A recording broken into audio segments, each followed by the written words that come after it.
This show is intended for adult audiences. You know, people with bills, backaches, responsibilities, and a functioning sense of humor. It contains strong language, stronger opinions, and the kind of jokes that might send the emotionally fragile into a full-blown meltdown. If you're easily offended, perpetually outraged, or think words are violence, this is your cue to clutch your pearls, grab a blankie, and sprint to your nearest safe space. Or, you know, just get in the sea. We won't miss you. For everyone else, buckle up and let's have some laughs. Rated D for dickhead. You are coping and seething. You just can't accept what you're seeing. Hello, you dirty little boys. Are you interested in my body? I'm gonna come. Nice tits. A real set of badonkers. Packing some Doban Hunkeros. The power of one. The power of two. The power of man.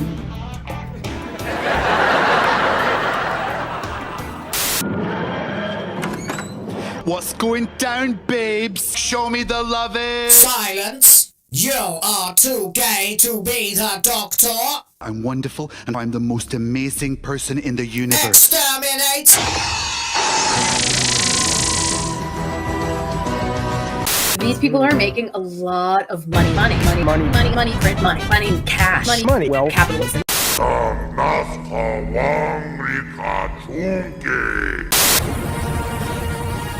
You're watching Will of the Fans! Let's fucking go!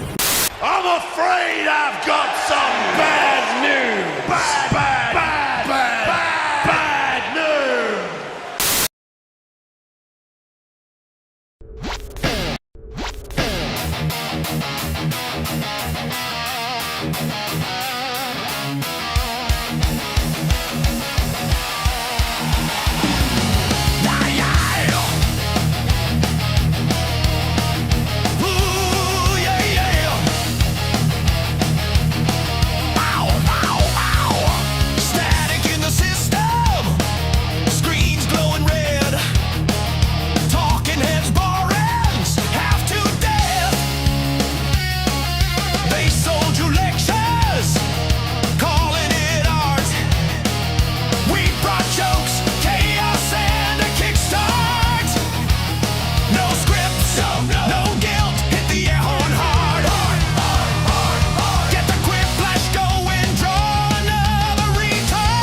What a Goddamn, run! Wow, I've not done that in a bit. Yeah, you haven't caught the start of a stream in a few months, actually, have you? Because we always did them on fucking Saturdays. Hello, everybody. It is WTF Live, and it is actually just sort of coinciding with the 3rd anniversary of this particular show, although it did begin with a different name. But it's happy birthday to WTF Live. Indeed, Yes, indeed. let's go. Let's celebrate. Let's have a good time. The other day, you might have seen us. We were ripping Sony to shreds, as well as Hassan Piker and some other topics as well. We didn't have enough time to get to all of them, though, because, well, it's Will of the Fans Live. What do you fucking expect, man? That's like literally what we do here, is promise like a whole show's worth of shit and then get through about half of it before we're all too tired and have to go in other places. So, we have got to talk about God of War, Pokemon, Power World, Supergirl, Xbox, Bethesda, Avengers, the Odyssey, and the Quartering. So let's see if we can get through at least half of that by the time we are finished. And yay!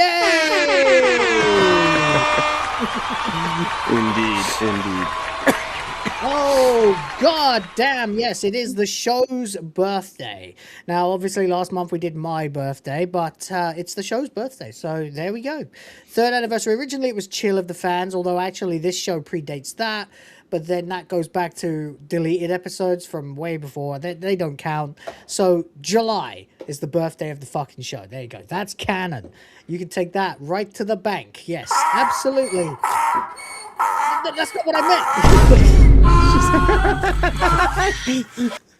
I'm kidding. I did that. Did you nuke the donkey there at the end? Yeah, I did, yes. The donkey must die. So there we go. Just like the Democrat Party, the donkey must die. Sorry, the Socialist Party. I should get the name right, shouldn't I, really? Anyway, yes, we've got a show to do for the next couple of hours, maybe up to 3. I don't know. Rhoda's only got a couple. So we won't dilly-dally. If you do want to contribute, we will be greatly appreciative. And, of course, there are boobies up for grabs, so grab them. And there we go. Let's see if we can give John a happy face at the end of the show, shall we? In the meantime, speaking of John, how are you, mate? What's going on? I'm awesome as always. I'm getting god damn, it's amazing. I have not had this much taken care of in my life probably in quite some time. Like in terms of just like getting all like those side projects and everything like that out of the way. I gotta clean my phone out. Once I get my phone cleaned out, I have nothing to do other than actually just start working on projects and stuff, and yeah. When you say But clean no, it out. yeah, no. I because I have my music library, my huge, massive library, right? It's like 11,000 tracks, whatever. Library, Yes. So I want to get my whole music library on my phone, so that means I have to go and clear the remaining bullshit off here. But I figured that was like a task that I saved to the end of everything that I did with the PC. And so I'm done with all that stuff now. And so after I get done with that today, after we get done with here today, the only thing I have left to do is work on my phone and then just start building studios for my own channel stuff. So I will have more interesting news coming up soon. But other than that, I'm ready to go. It's thankfully not hot as fuck right at the moment. And Nice. and I'm pretty much running the same hours you are these days because it is so hot during the middle of the day. I sleep around the noon hour, so I'm ready to go until we're ready to crash. Like Philippine time, but I'm actually somewhere. I'm more like on European time because I am awake from about 11ish, noonish to 3 or 4 o'clock in the morning most days. So we're all different parts of the world. We're all using different. We're all on the wrong time zone, right? Except for where we maybe live, yeah. Right. It's true. It's actually true. I'm literally working for clients in the West while I am in the East. So it means I work nights a lot. But there you go. Anyway, hey, Toasty's here as well. So you can send her a link if you want.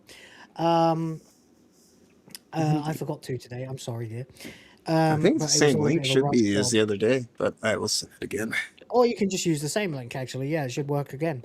But yeah, you're saying about having things all together. I'm like going through a bit of that at the moment where I'm kind of like looking for problems that just aren't there anymore. I'm like, oh, yeah. I know it's the nicest place to be because it's just I'm like, wow, this plan that I put into action actually somehow worked. Like I was like, I'm gonna just start doing this stuff. I'm gonna get all this out of the way, and then I'll have nothing to do with my free time, but actually start making a studio. And then once I get done making the studio, I'll have the free time to actually use it. Holy shit! Right. Like, my kids are fed, the bills are paid. I'm down to like the minutia now. I'm like, oh, okay, I've got to renew my car. I've got to renew my license. I've got to renew my passport. You know, it's just like that sort of stuff now that I'm doing. So no, like I said, I'm beyond ready to go. So yeah, it's great. Yeah, it's a good time. But anyway, there we go. How about you, Rhoda? What's going on with you? I'm in danger of meeting myself coming back the other way. Yeah, I think I'm on project 3 of 4, possibly 3 of 5 today. So I got up at 4 o'clock this morning to go to work. By the way, I've just sent to the X group chat the latest copy of The Guardian in the bin from this morning. So lovely. You know, still keeping up the tradition. That's all good. We got to then I've been learning a song on the bass for a rehearsal that I'm going to straight after this. And then we may or may not be doing something on my channel after that. I don't know. But I'm not working tomorrow, so it doesn't bloody matter. Way, that's exactly the right answer, man. Well, I'm trying to find this fucking picture so I can get it up on the screen because tradition is tradition, as you said. Yeah. Yes, The Guardian did not sell, and as a result, it has been shit canned. So in the bin.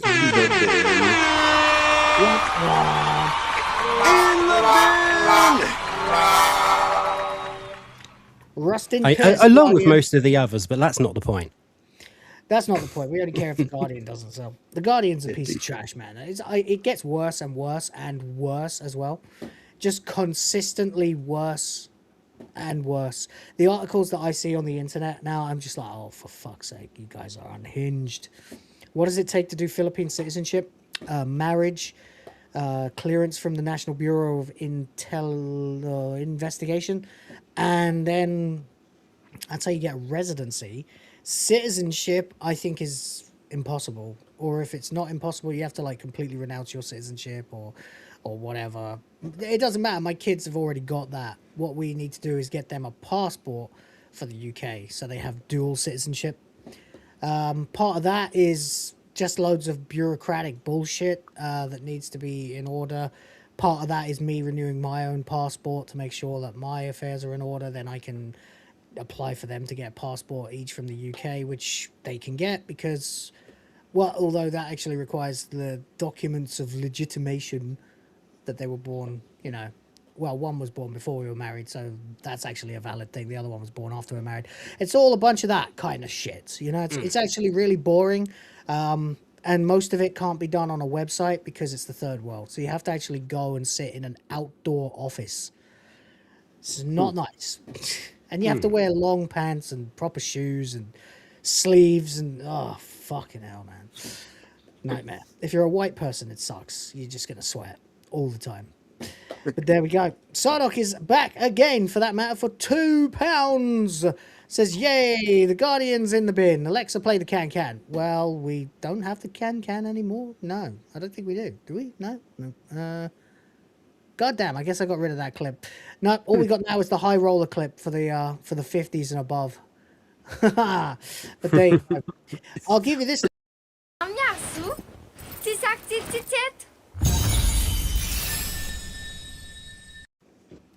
Well, that works. Thank you.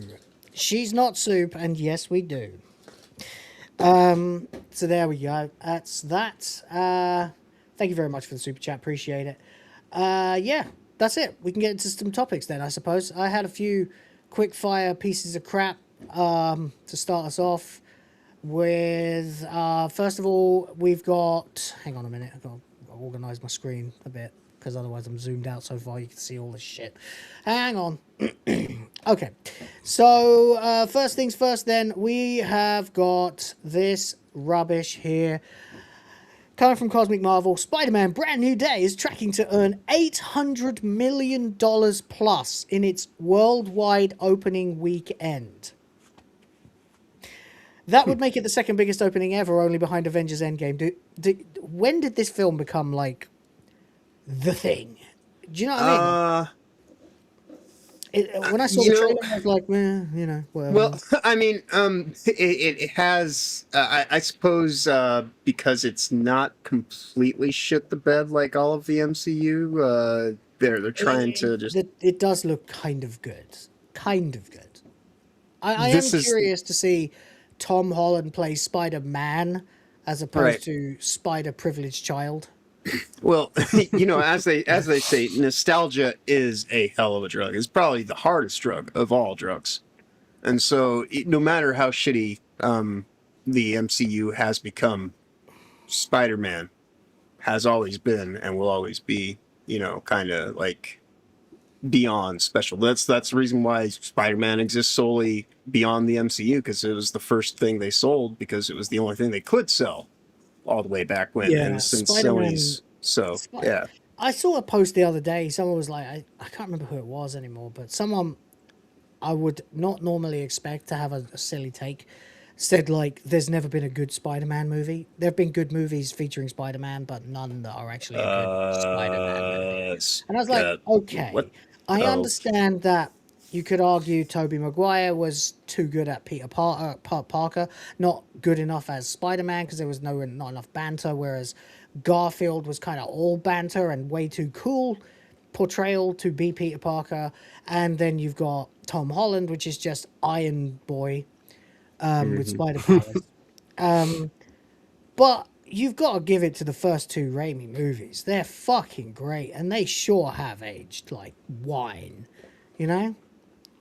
They've done so well. So they got into a whole argument about that, but I genuinely just don't understand why everyone is kind of... I understood with No Way Home, right? Because we all kind of got the rumblings that it was going to be Garfield and Maguire in it as well. Mm-hmm. And everyone wanted to see... not Garfield, Maguire. Everyone was like, Garfield, yeah, that's nice. And then Maguire's like, holy shit! That's why these things are revered. But this one, I'm like, okay, really all I want to know is if Tom Holland is going to play this like finally someone gets both Parker and Spider-Man, but without all that extra crap that was attached to it. You know what I mean? And hopefully this doesn't tie into Avengers Doomsday, because the further they can keep the character away from that mess, the better. I don't know. But $800 million? Seems a little ridiculous. I mean, I've not even really seen much hype for it, to be honest. To be fair, $800 million in 2026 would be like just $500 million a few years ago. Yeah. So... Well, I don't know. That's... Because, I mean, the ticket prices here have gone completely insane. It costs $20 to $30 per person, roughly, to go to the theater. It's insane. I mean, to go to like going to the theater now is what it used to cost to buy a movie on VHS. It just seems a bit ridiculous, or a DVD. Yeah. But you're dropping purchase cost. By the time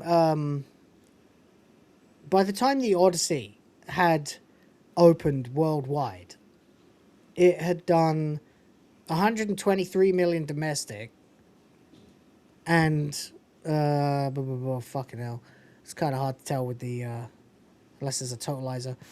Not in the first weekend, but probably a bit more than that. It was like 300 and something million that it did.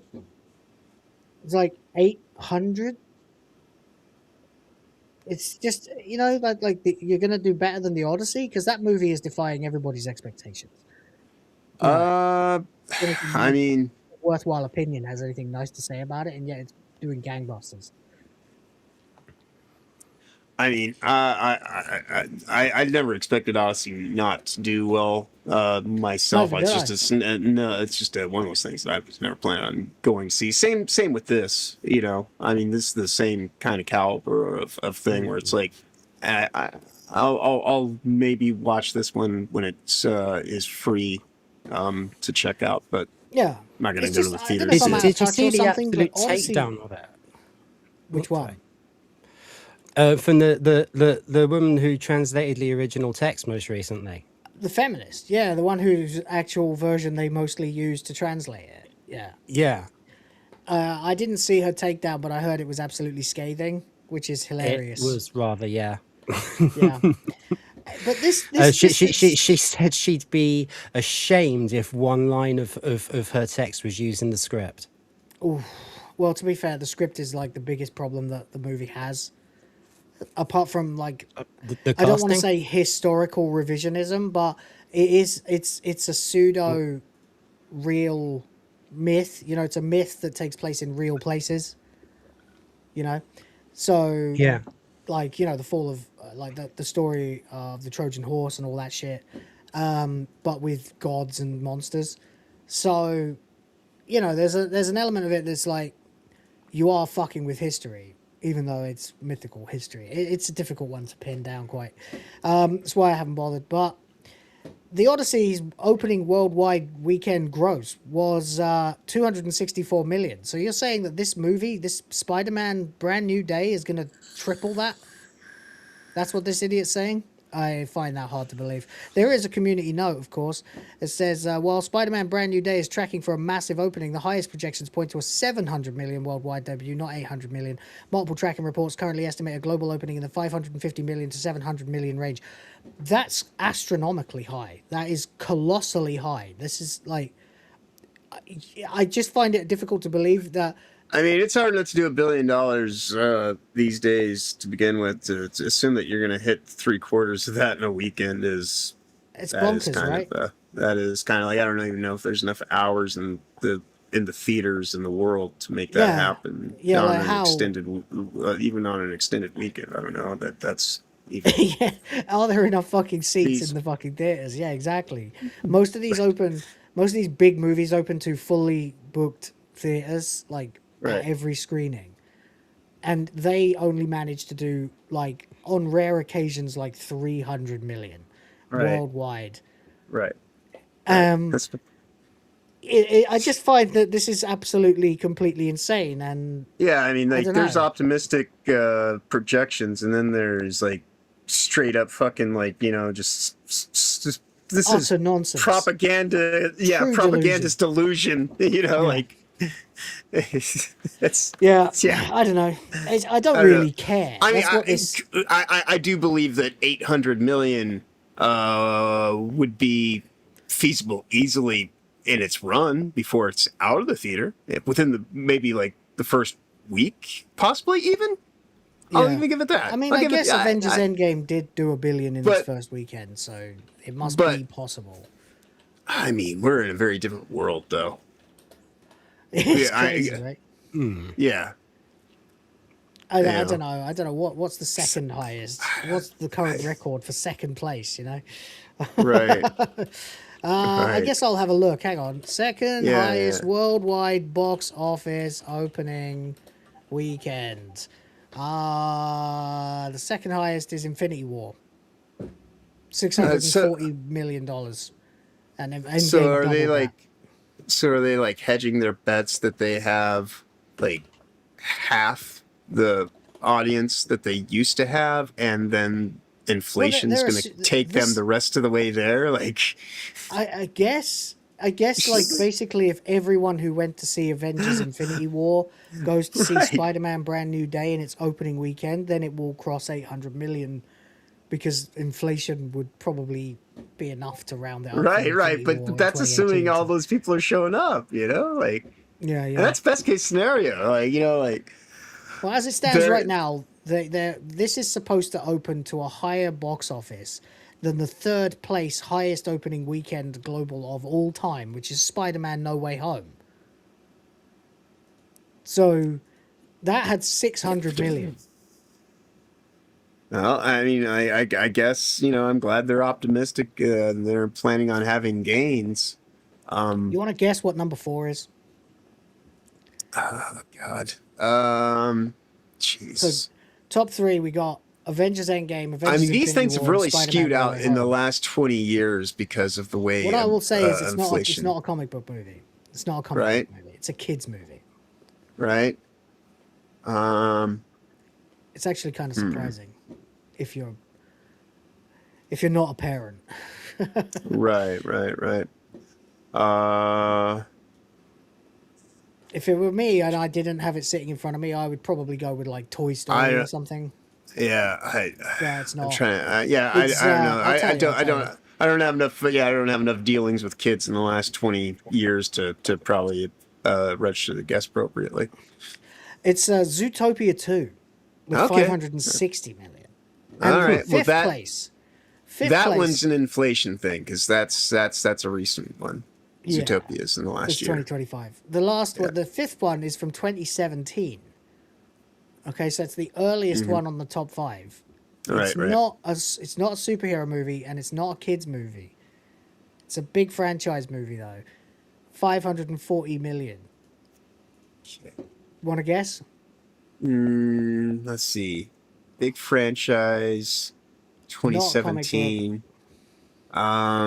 It's either maybe a Mission Impossible or a Fast and the Furious movie.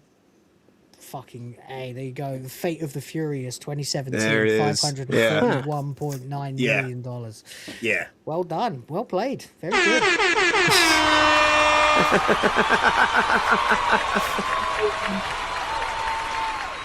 I don't know what it is. I mean, are people just this starved now? I don't feel this starved, and I don't feel this desperate to go see Spider-Man brand new day. No. I feel like I might go see it. I might, I might.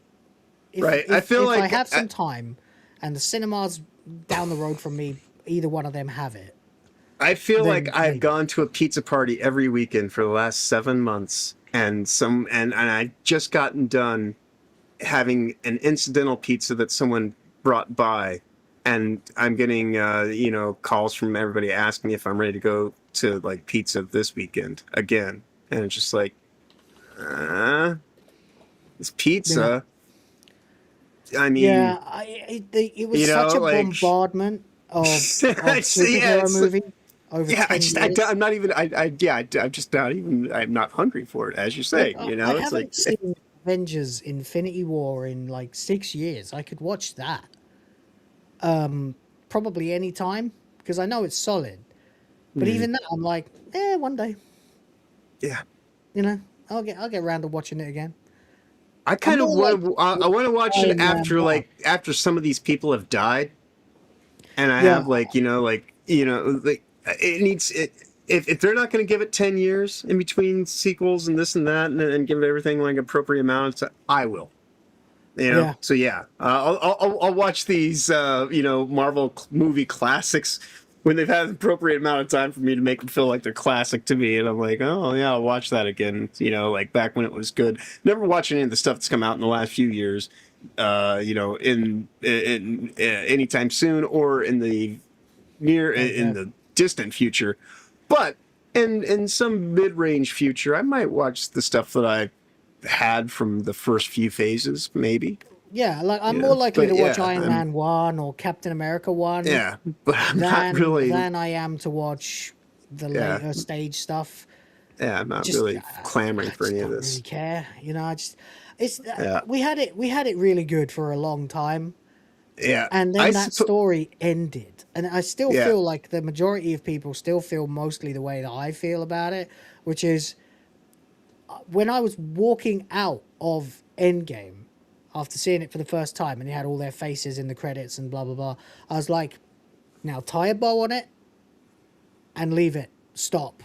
Please. Nothing more for they should have given it years. At least, I would have given it, honestly, I would have given it either just as much time as it took for them to build up or the entire time that it took for the saga. I would have given it 5 to 10 years to just cool down from being able to just do that, because being able to do that once is quite an achievement, but to try to act like you were going to just go and just, it's like it's like stunt fucking, right?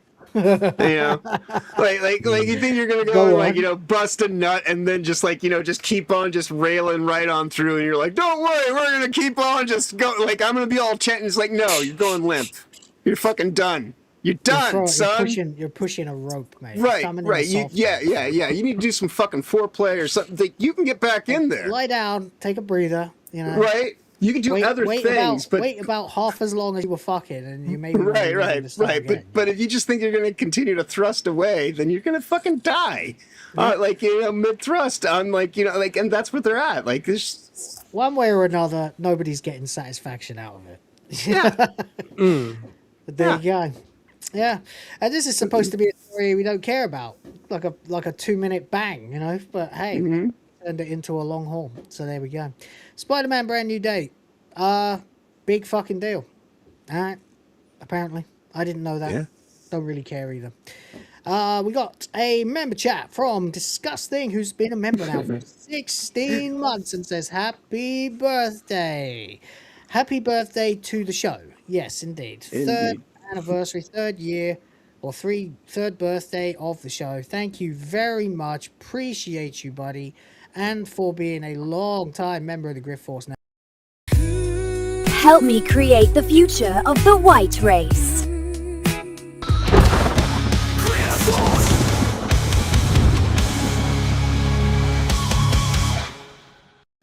There we go. Woo! For the live and for life. Indeed. That's basically both sides of my life. Yeah, there we go. Thank you very much, buddy. And of course, thank you very much for more than $5.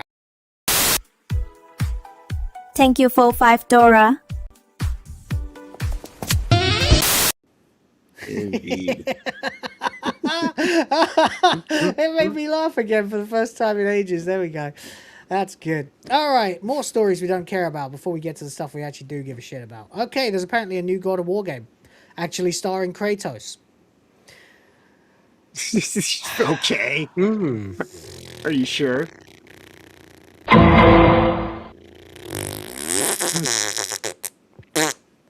I still don't care. I still just don't care. I don't give a fuck. I wish I did, but I just don't anymore. The franchise, I wasn't interested in Ragnarok. I definitely ain't playing as whatever her fucking name is, Laundry or whatever. Are they going to try some bullshit? Watch if they're going to do the thing now. Like, look, Lousy, guys, that's a good one. Yeah. if you don't pay for this game, then we're not going to be able to bring you Kratos. Like, so Well, they're to be giving fair, you an they might announcement have so they can trouble- tease on it, right? They might have some trouble bringing us anything in the coming years if people are. Well, especially if they don't have anything to sell physically. Yeah. Well, I mean, that's fine. We can skip over this. I just wanted to acknowledge that it exists. Yeah. Well, it's too late. Yeah. Kratos really hasn't been Kratos for me since the end of God of War 4. Yeah, no. I miss Kratos as a great character.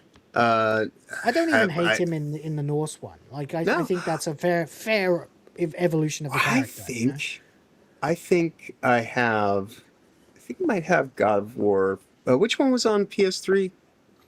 Was that God of War 3? Yeah, I think I might actually have that. And also God of War Ascension. Yeah, I think I have God of War 3 in this box, so I might actually be more willing if I can play my PS5. Then I'd go through and play that again here I've got it on in PS4. the near future. But I've got it on both actually. I've got it on PS3 and PS4.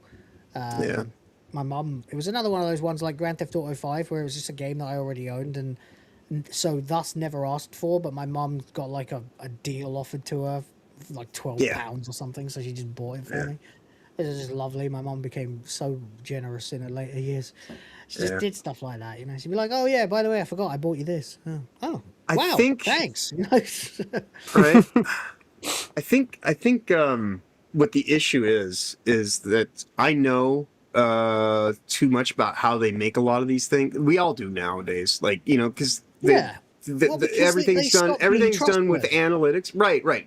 Yeah, there's no trust there. Everything's done using formulaic processes, if not AI-driven ones, to specifically mimic scenes from the past and just re-deliver you the exact same experience, just slightly changed so you can act like it's new and whatever. Yeah. And so I'm not really interested in a lot of new things that are around the corner. Like I would be that, and also like the people that are working there, if it's not being driven by that kind of motivation behind it, they write like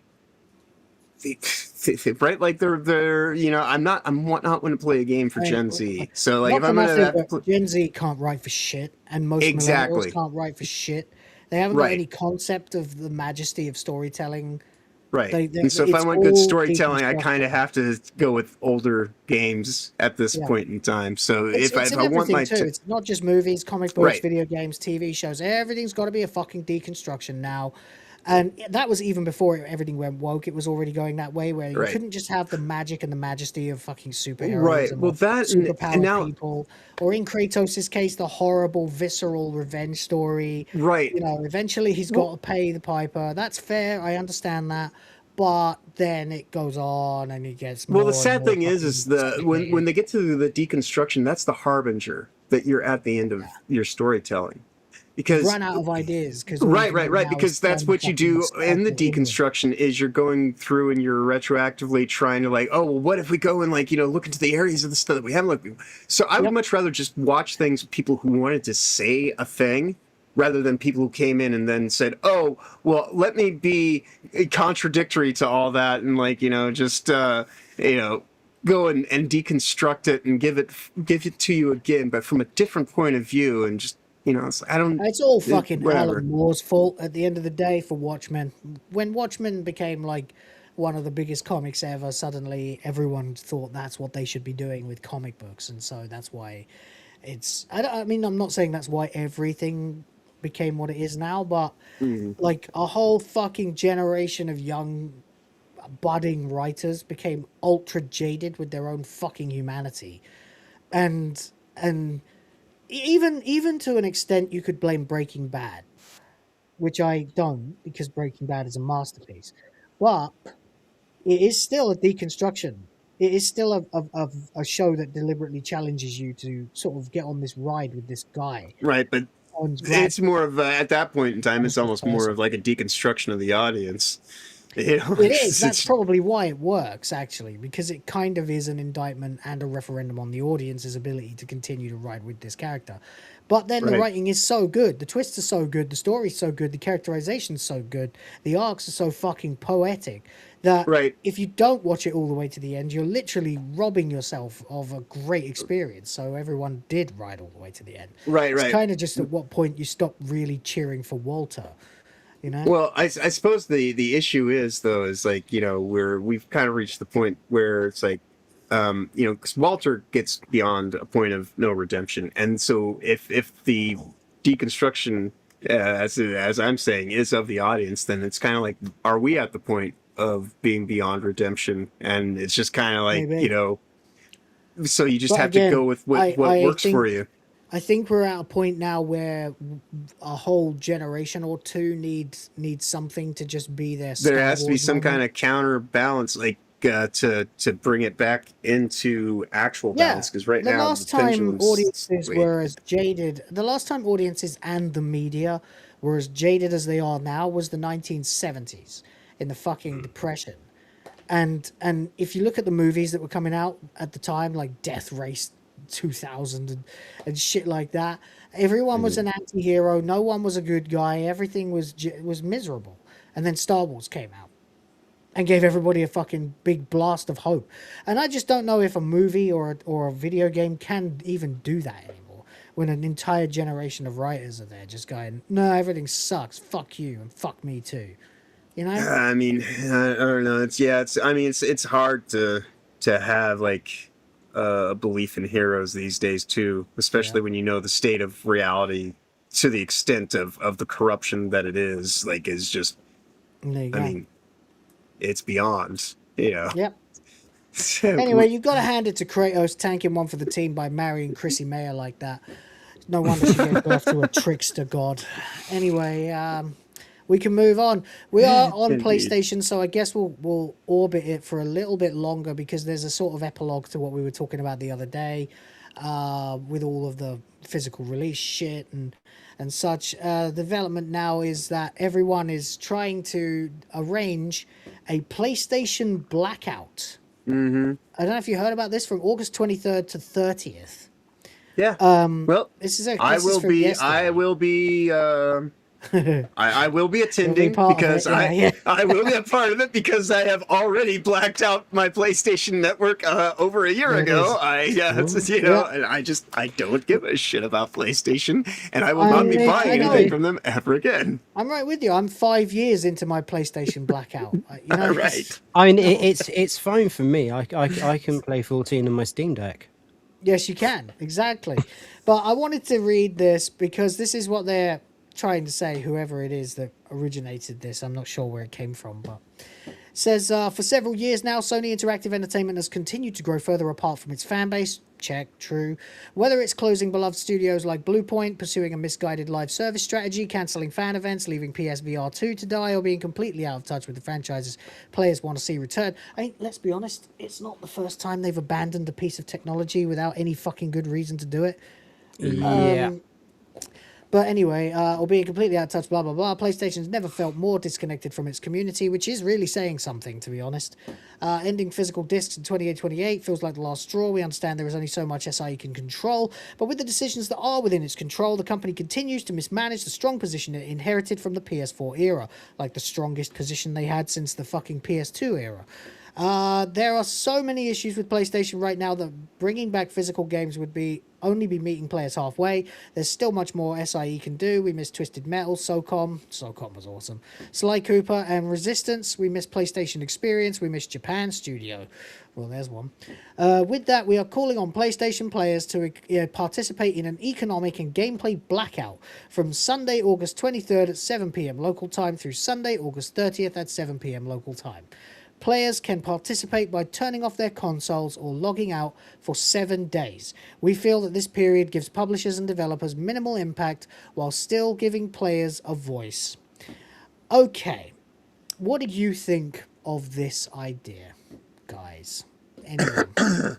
Well, I'll tell you what I think at the end. Like I said, I will be attending, but not because I think it's a good idea. I'll just be attending because I already gave up on this shit a long ass time ago.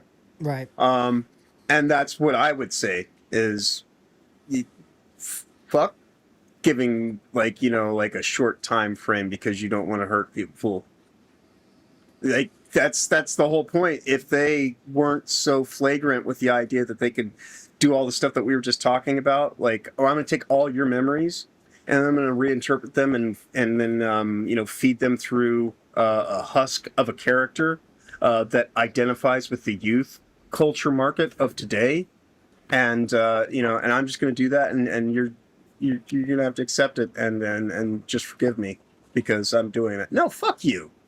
Yeah. But at the same time, like the boy, I mean, yeah, it'll affect the right people, but it also affects the guy who sweeps the floor. Yeah. Yeah. I mean, but this is the whole point on why you should never endeavor to get caught up in consumer models to begin with. Like, the thing that we go on about for quite some time, I know for as long as I've been a part of this show, we've been getting into the value of actually being seen as a customer and having your business being earned and respected and vied for, and appreciated. And, Sony and all of the people that are in game development, kind of in the broad sense at this point in time, are acting like they're obligated, to us as an audience to just go and take whatever it is that they want to put out there. Like, there's no conversation happening, let alone an actual I wanted to be a storyteller. I went to college to make video games, right? You think I was like, I'm just going to make the thing that I want to make? No, I wrote my story while I was there. You know why? Because that was my chance to write my story and get to do the things that I was like, oh, this would be cool if I ever have the money and whatever to do this someday. So I'm going to get it out of my system now and like, you know, have like all the ideas so that when I actually get into the industry, I can just go and do the fucking work for other people. And then if I ever get lucky enough to actually get funded to do this goddamn thing, then I'll fucking do it. But for right now, you know, I'm going to go work for other people and I have to be a steward for other people's ideas and all this kind of stuff. So, you know, I mean, if I ever get the chance to do a game, then my novel will be a game. Right. You know, and even if you're one of those developers who gets to, you know, it's so important for us to get to express ourselves and this and that. There's still 100 other people, especially in AAA development, 100, if not thousands of other people that are right there alongside you who are still that guy who's just like, I just want to fucking make games and I'm just going to make whatever is getting me paid because I just want to make games. And I came into this wanting to make those things that were inspiring, but now they're just in a position where it's like, well, I can't even go anywhere. I just want to make the games. And so like, this, like, they're stuck. They're frozen, especially if it's some dude in his, you know, mid to late 30s, you know, and he's still in the game industry at this point in time. Yeah, he's just got to fucking work. He's just got to keep his head down and just like try to hold on to his job. So, you know, like that's to those people, I kind of feel a little bit rough for them. But the industry itself is so fucking flawed that just stopping at a fucking week seems like it's like, you know, it's a half measure at best. And since we're talking about, you know, fucking Breaking Bad, we're not here for fucking half measures. Yeah. Right. Well, this is very much like what I think. But Rhoda, go ahead and what do you think, like overall? Yeah, it sends a message. Maybe it should be considered as a warning shot, and then if they don't kind of, you know, back down a bit and maybe, you know, say, do you know, all right, enough people do want physical discs, etc. They do want us to behave a bit better. We'll behave a bit better. Then great. And if they don't, then next time it's a month. And if they don't again, then next time it's 3 months. Yeah. You know? Remember when they used to have calamities and they would give you free shit? Yeah. And they've had calamities in just the last few weeks with all of this stuff. Or bribes. And they have not, and they haven't even offered any bribes. A little more, yeah. Right. And they stopped even offering the bribes, though, is what I'm getting at. They don't even offer the bribes now. And now they're just like, no, you assume liability. And now we have the terms of service that says that there's a time to service life on everything that you do. Every time you enter into the store starts a 3-year countdown cycle. And if you don't go back in to renew the 3-year countdown cycle, then they will delete every purchase that you have made. And you're out of luck. Fuck you. Sorry, you assumed liability. Terms of service. That's Sony that we deal with now. That is who they are. Okay? Yeah. They wrote that stuff in there for a purpose. Yeah. It's one of those things that I think this is utterly retarded. Yeah. I think this is a fucking pathetic cope from a bunch of people who don't want to admit that they are enthralled to a corporation. Yeah. This corporation just told everybody they're going to cut off 60% of the planet in 2 years. Yeah. Less than 2 years. When I saw the price of the PS5, I was like, oh, well, I won't be buying that then. Yeah. And that was it. And then to date, I still haven't been able to justify the price that has only gone up by like 50% since it was originally fucking announced. The only reason I ended up with my PS5 is because I still had a job during COVID Hell World initially. And so I just had the money set aside for it. You know, I didn't make enough money for that. I was literally had to keep a roof over my head, my wife now's head, feed both of us, and I was basically making less than minimum wage. Yeah, no, I was actually in like my coasting kind of years of life where it's like, I have discretionary income. If we'd been anywhere else but the Philippines, we would have been dead. You know, I would have had to sign on or something, you know, and even that would have helped. So I don't know, but I do know that this is a fucking ridiculous idea. Like I don't dislike or disdain the people who who Oh think yeah, that and this is I what they should be understand. doing. I get Right, the idea. I completely get the idea. Right, This right, is not and, going to work. They are not right, going to notice right, a and that's few the way that I feel thousand about it people. too. Right, Yeah, because look, and that's why. what if Because 100,000 people decide to do it? well, That's that's what I not just. going. Well, that's what I was just saying. Is they are quite literally offloading 60% of the planet in Yeah, they don't care. 2028. That is their plan. This is it. You think they're gonna care about a fucking week when they're getting ready to destroy network access for majority of the planet? You won't even be able to fucking play games because you won't even be able to log into the authentication server, even if you have a physical game. Like you're just fucked. You know, like that is that is where they're headed with these things. That's what they're trying to do. Care. You're right. Maybe it is better to just. They literally do not care because they're going to squeeze you for more because they know that you're going to put stuff here like, oh well, we don't want to send them the wrong message. We want to talk about it like we don't care about messages, right? And that's the whole reason. Like, look at the last 5 years of all this silly ass bullshit we've gone through here in the culture war online, right? Yeah. Trying to have a conversation, trying to say, oh, and when you go into these situations acting like you're going to be given any kind of leeway, there's a reason they wrote terms of service, made assumed liability a part of the terms of service, and have made everything all about arbitration rights and the ability to have the fairness doctrine in their orbit, because you're not going to court over this. It's just arbitration at best, and they've already decided that they're right. Look, So this is the biggest deal that Sony has had to deal with in a long time, right? This is about as big as PS3's fucking launch price announcement. Right? Yeah. This is a catastrophe. This is yes. I don't think that you are going to be able to organize enough people to do this simultaneously for a solid week to actually make a dent in Sony's player base. And even if you do, they know that it's only a week. Okay? Yeah. If you really feel strongly about this, then go and stop playing your fucking PlayStation, sell the bastard, sell the games, sell the hardware, use the fucking money to buy some games on Steam and get started up there. Fuck it. Yeah. Fuck them. And emulate everything else. Fuck them. Why do you even need to boycott? Why blackout for 1 week? I'm 5 years into my blackout. I just literally said, I see this company really doesn't like me anymore. Okay. Exactly. Well, I'm not going to buy their new console. I haven't played Final Fantasy 16. I haven't played Final Fantasy 7 R2 because I didn't have a PS5. I still am not. I'm sleeping like a baby. I will be fine.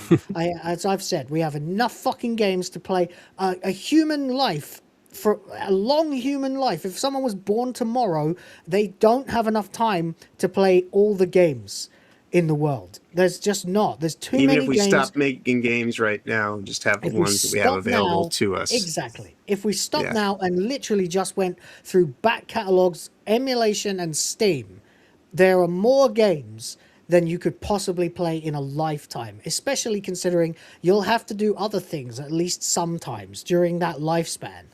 You know, like sleep, shit, eat, take responsibility, get a job, fund your gaming habit. You know, you literally won't be able to play all the games. It doesn't matter. If the industry crashes now, we're fine. We're set. I'm good. There's enough movies, video games, and manga for me to fucking entertain myself till the cows come home. I don't need this. We are the ones in the position of power. And if you really believe that you're the ones in the position of power, then you are not going to be doing a fucking puny little blackout for 1 week. You're going to say, fuck this company. I'm going over to Steam. I'm going to emulate. I'm just I've been saying that. I've been saying for at least 6 months that I'm not getting a PS6 and I'm going PC next generation. At least 6 months I've been saying that. But even this statement said in a good faith effort is just kind of like you do realize that they're laughing at you for this is pathetic. Because like I said, it's like the equivalent of someone who's like getting arrested or something, and they pull out their phone. So I'm recording you. You know, it's like that, and it's like, we're recording too. Right. Well, I know, and it's so funny though because it's like when you enter into this situation, they pull out their phone and they kill Sonny Austin. Right, but when you enter into this bargaining, that is what we call the not having an actual hand, in the matter. The reality is that the players are the fucking key holders. We are holding all the cards. We have the money that they want. Okay, right. It really is. It's what this is always about. It's like convincing someone who's in an abusive relationship. Like, let's say it's a woman, right? Like, I've had a friend who was in a really bad relationship once, and she would call me up and ask me to help her get away from this guy and stuff like that. It happened a few times, and in the end, it was me camping out at her house with a bottle of vodka and going, "No, do not pick up give me your phone," because she couldn't be fucking trusted, And these people doing this blackout are that.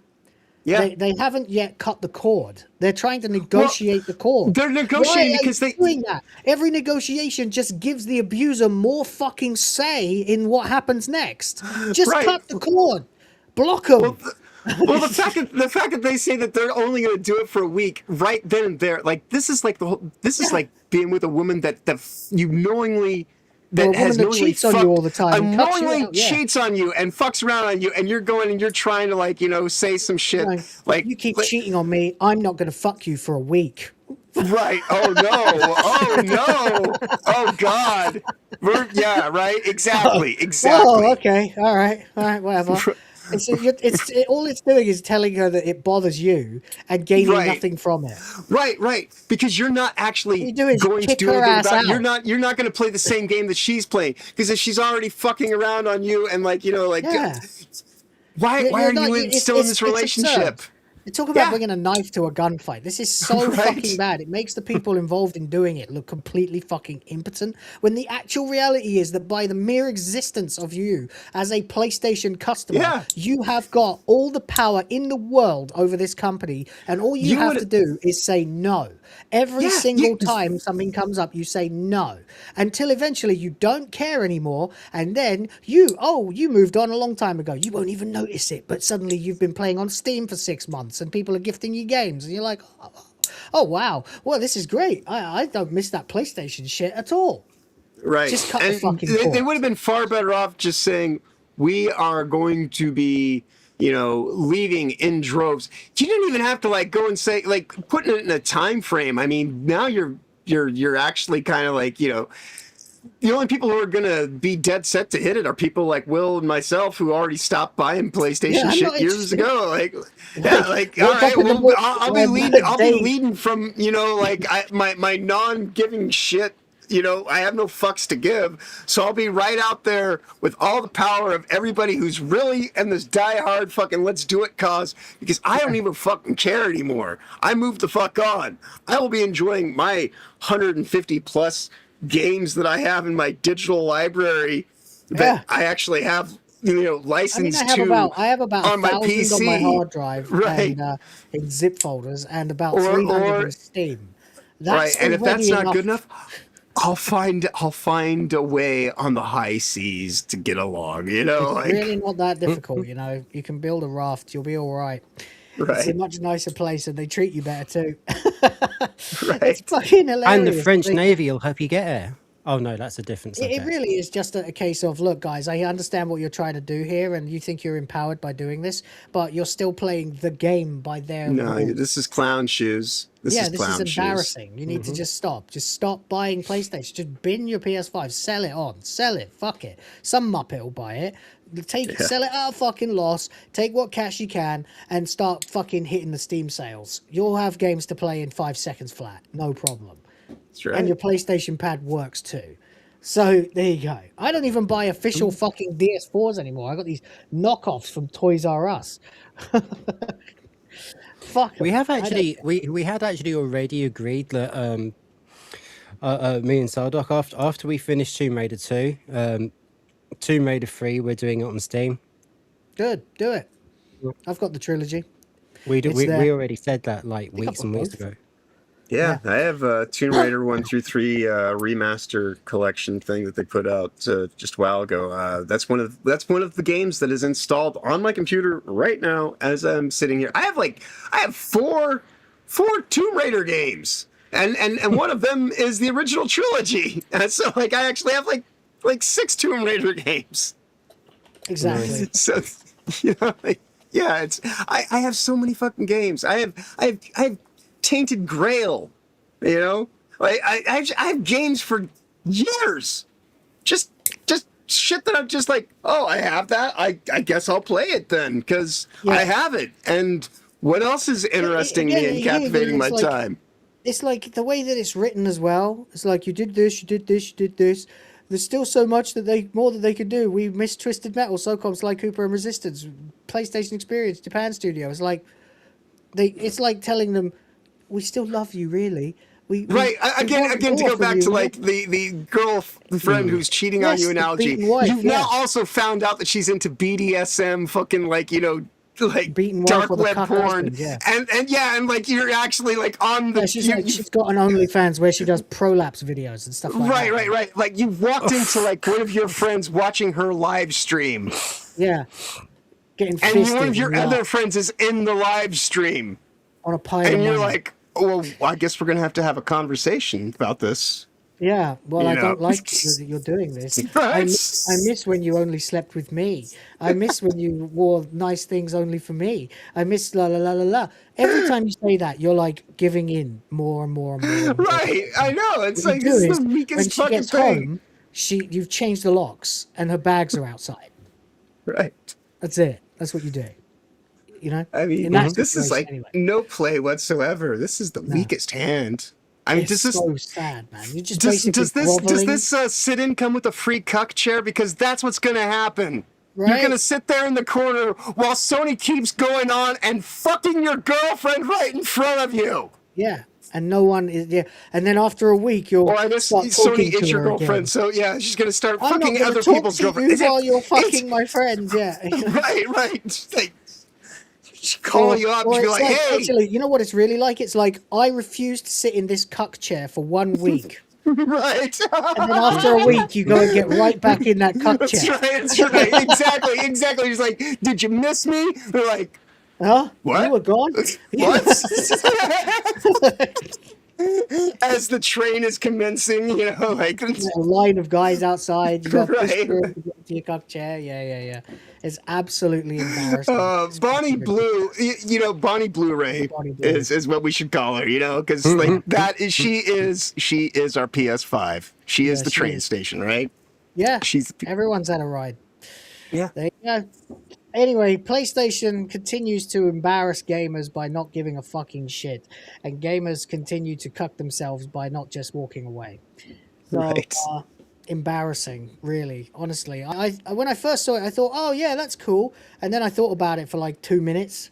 Right. I was like, well, it's not going to make a difference, though, is it? In fact, actually, you're just groveling, begging, really. You know? Especially when Sony's plan in 2028 is we stop sales globally to 60% of the planet. Yeah, that is their plan. More physical media eliminates like half the world in countries that aren't on PlayStation Network. Right, that is their plan. That is their best case scenario. It's absurd. They don't even like service. They don't even serve every country, and they know that because people have been begging for their countries to be added to PSN for a decade. The Philippines, as I said the other day, it's not there. You have to sign up in Singapore or China, and then you can't put in an address. You have to put in a fake address to sign up for a PSN account. It's fucking bullshit. But you know, they don't care. They're just like, whatever. These fucking people and their money don't matter to us. We're making enough money from our fucking whales. And the whales will keep going. These are the whales. They're like, I refuse to sit in this cuck chair for a period of 1 week, you know? That's right. Yeah. You think about it while I'm not here. You just think about it while you're getting railed by hammered like... by other guys. Yeah. That's the perfect metaphor for it. There we go. We finally arrived on it. Why am I picturing the quartering when I see the guy in the cup? Well, we all know why. All right, another one. Star Trek movie apparently has new story details, but none of that might matter because it could have Alex Kurtzman involved. Rhoda shared this one with us. After years of false starts, cancelled projects, and endless promises that never materialized, Paramount has finally shared the first real details about its next Star Trek film. I don't know why everyone's going nuts about this. Star Trek is a TV franchise. The films are a bonus. But whatever. At San Diego Comic-Con, blah, blah, blah, blah, blah. Oh, yeah, that happened. I forgot. Jonathan Goldstein and JFD confirmed that the project is actively being written, will feature an entirely new cast of characters, and will take place further into the future than any... Now, that was the first red flag for me, because it seems like when they go like far we must future, go further. We you know that sounds That like the canonizes beginning deeper. of Discovery. That kind of stuff, you know? Into the future. Like, do you know Disney what we made that actually fucking mistake with want Star would be a Wars. direct They haven't done continuation anything. after Voyager. Yeah, you need to stay in that era and retcon everything else. Everything in the future. That whole fucking cataclysmic event that happens in the future before Kurtzman. You got to find a way to deter the trolley at that point. Yeah, but just go back to and don't fuck. Just let it die. Just just walk away. Yes, There's already plenty of Star Trek to watch. Plenty. Probably better. Probably the best thing, because otherwise it's bolder, deeper, gayer into the future. That's all it is, and it's no, I'm done. It's too gay already. Thank you. So there we go. Klingons and dresses is where I draw the line. Actually, I drew the line long before that. They're worrying that it might be the Starfleet Academy timeline. I don't care. Walk away. Or, the real question then is Kurtzman actually involved in it? The reality is it doesn't fucking matter. It doesn't matter if Kurtzman's involved in it, because Kurtzman's shit will be history in your franchise if you keep going into the future. Right. The only chance you've got is to go back, not far back, not prequels, no Kelvin timeline. Just go to the end of fucking Voyager and carry on from there.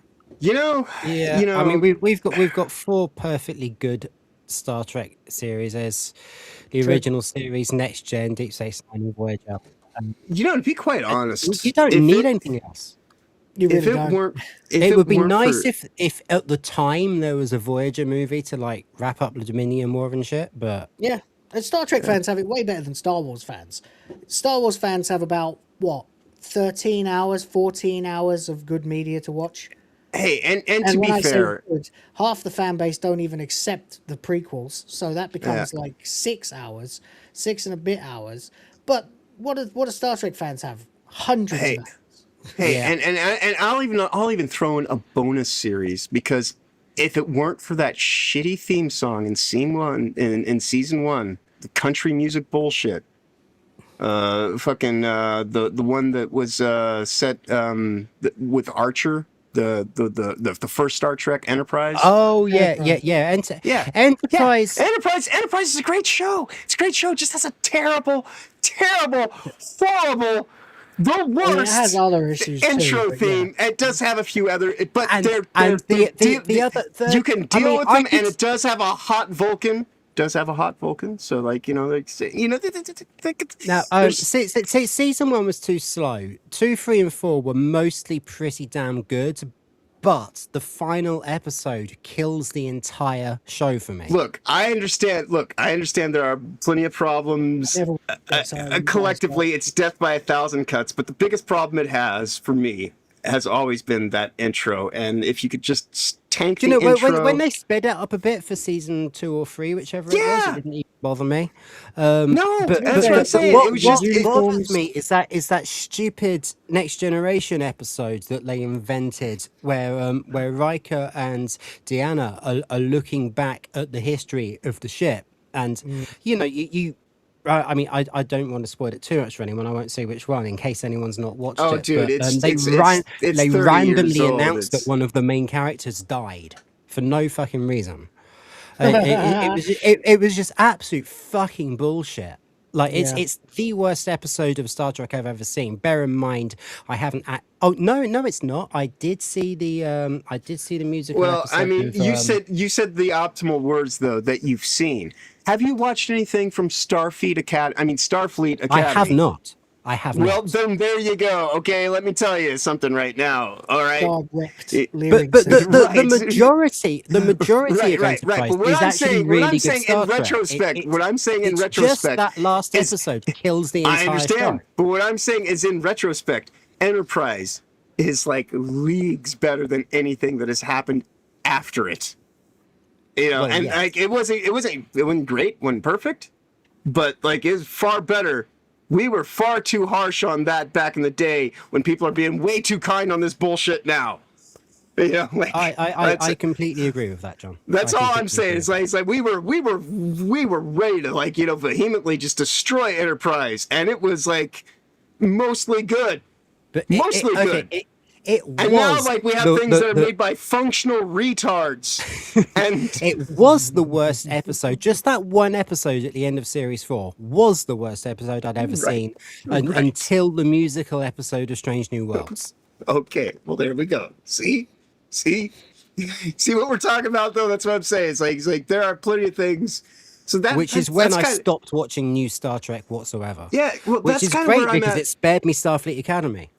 Well, that's kind of where I'm at right now. Is I want to support a lot of independent artists and creators, and like, you know, like AA development. I guess like people that are like kind of fledgling. Like they got passion behind them. They want to do projects, not make products, right?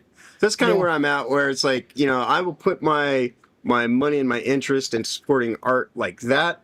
Or, you know, because most everything that I've ever loved at any point in time has already been so utterly corrupted at this point that it's just kind of like, if they find a way to recoup it, I'm still not going to pay for it. Maybe I'll watch it by pirate means, but they've already told me to fuck off and they don't want my money, so they're not going to get my money. So I will support like legitimate art, but at this point in time, either I'm just going to appreciate things that have already existed, or like, you know, new people, or I will just do stuff like this and hang out on the internet and play video games that again already existed or are probably like indie sensations or whatever, or things that I can buy for under $10, so I give it a shot on a Steam sale, you know, or it comes through like as a free game that I get. Fuck Star Trek, man. It's dead. So, it's fucking dead. It's deader than Star Wars, actually. Maybe. But like you said, there's plenty of it, so there's plenty there's loads of it. stuff. I've just started watching the TOS again, because I don't think I ever properly watched it in canon order and stuff like that. So I'm just doing that for fun, just while I game when I have a bit downtime. But there you go. You'll be pleased to know that actually is part of my physical media collection. I've got the DVDs from about 20 years ago in the original steelbooks. Now, speaking of the Odyssey, as we were earlier, this right here is a scene from Troy that you have on the screen. People, they can go and they can say this. Yeah, they could say that. Technically, it's a disc. Digital thing that they're going to do, and technically, they're even going to have like a disc service, that they're talking about not getting rid of. But it's still Xbox, and they still fucked everything up 13 years ago when they started doing what? Oh, that's right, authentication keys. Yeah. So, you're still they dealing fucked with everything up by doing exactly what Sony did, slowly by boiling apart. Instead, they did right. They tried it with a hammer. Sony did it with a scalpel. Because Microsoft just had a fucking huge outage just in the past 72 hours. Yeah. That had everything down, and people couldn't even play their disc-based games because they, like I said, use authentication servers. And if you can't get into an authentication server, then it don't matter if you even have the disc in your fucking system, in your hand. Exactly. So like I said, it's the third console war. First was Sega versus Nintendo, then it was Sony and Microsoft, now it's gamers versus consoles. Yep. Consoles have ceased. Like the console deal has been getting worse and worse for the last 20 years. It just has. It began with like having a fucking operating system that was crap, constant updates, needs to install games and stuff like that. And then it became, microtransactions, DLC, DRM, and now it's you don't even own your fucking games anymore. The deal just keeps getting worse and worse all the time. Did you see? We've lost the entire point of having a console. A console is supposed to be plug and play. That's Like the entire point. we lost that with updates. We lost that with updates. We lost that But in now the now PS2. we've got like the last bastion of like the real reason to actually own consoles was to be able to collect your physical media, like as a That was the last reason. and now that's going. There's no reason left whatsoever to not switch to PC. And people are pissed off, and they're still clinging because they've got their trophies and their achievements, and they don't want to let go of that account and start from scratch. If you think it's, you have time. It is quite literally bad enough that they don't want you to have the actual physical games, a way to hold on to the thing, but they don't even want you to have a way to like actually press a fucking physical button, you know. Oh like, God, that is one of Sony's patents. Is that real? I thought that was a joke. No. That patent is actually from a while back. I remember when it first came out because it was not connected to any of this. This was a few months ago that it came out. They are wanting to do multi-input haptic inputs, like with finger, like on touchscreen, like your phone. So that's what they want to do with the next PlayStation controller, is they want it to just be a screen, and that way you could set it up however you want. But then it's going to have latency issues and all this kind of weird kind of like registering, like the idea, like why you even as an exploratory, like, oh, we're going to make this patent so that we just have it locked down and we just have that there. But again, it's one of those things. You don't go and make blueprints, without planning on making buildings. So I don't see what the fuss is about this. Tablet, wasn't it? People are saying like this is Xbox's great move, that they're going to do this thing that's going to give you, all this extra stuff that Sony's not willing to do. They're just cutting the cord. But I'm like, well, what are you talking about? Because Xbox is just as dead as PlayStation. What they're allowing you to do is digitize your discs that you already have. Right. So they're still not going to sell you any more discs when they inevitably jump on this with Sony. So they're basically trying to. It's a total fucking. They're trying to temper the blow, and this is a distraction. Right. And so they're just right now saying, "Oh, thank God." The shoe's on the other foot for once, and Sony they're just as complicit. Because they've already been in this shitty corner. Like, that's the thing. Like Sony is going into this maliciously because they already tried to play the "we're ones who are vigilant and virtuous" game 13 years ago. And so now to see them kind of like pull this bullshit where they're going to go and do this thing, and they're going to be just as reviled as a villain as Microsoft has been. Now Microsoft's like, oh, hey, if everybody's villains, then I guess that means that we're kind of like we're a little bit clean now, because now since everybody's so dirty, like everyone's we just look, we look a little bit, and so this helps us, right? And so they're going to go under that assumption. And the great thing too, with all these giant corporations with international networks that span multimedia, and when I say multimedia, I do mean like paper, visual, like media, audio media, like Sony, actual legitimate networks.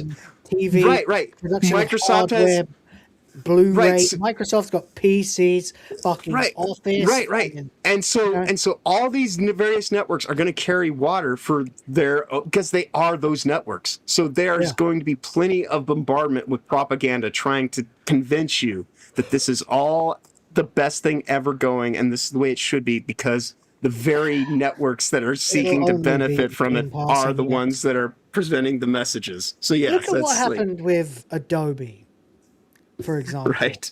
Well, that went from like, hey, you can buy this program. We shot all our competition and bought them out. We even waited like the period. What was it when they wanted to buy out the number one rival program? I can't think what it was called. 3ds Max. There was a Photoshop back rival. in the day. Way back. Like, it would have been like Corel or some shit. Yeah, I think maybe something like that. And they had to wait like they weren't allowed to buy them out because it would have monopolized the industry, but they were told you have to wait like 6 years or something like that. I can't remember the story very clearly. The story is, I'm still telling it well enough that the point is the same. They Right. just waited. They had the money, they had the time, they waited, and they bought it then. They eliminated their entire competition, and then they started fucking taking bits back and giving them to you again, and suddenly you've got Creative Cloud, which is fucking busted, and then suddenly you find that you've got fucking AI in your program that you use so that you don't use AI. You know, and now the AI is saying, oh, by the way, your work may be uploaded to a cloud so we can use it for our sales front end. Right. And stuff like that. And- It's like, what? No, I think you'll find I own what I create using your software. No, you don't even own that anymore.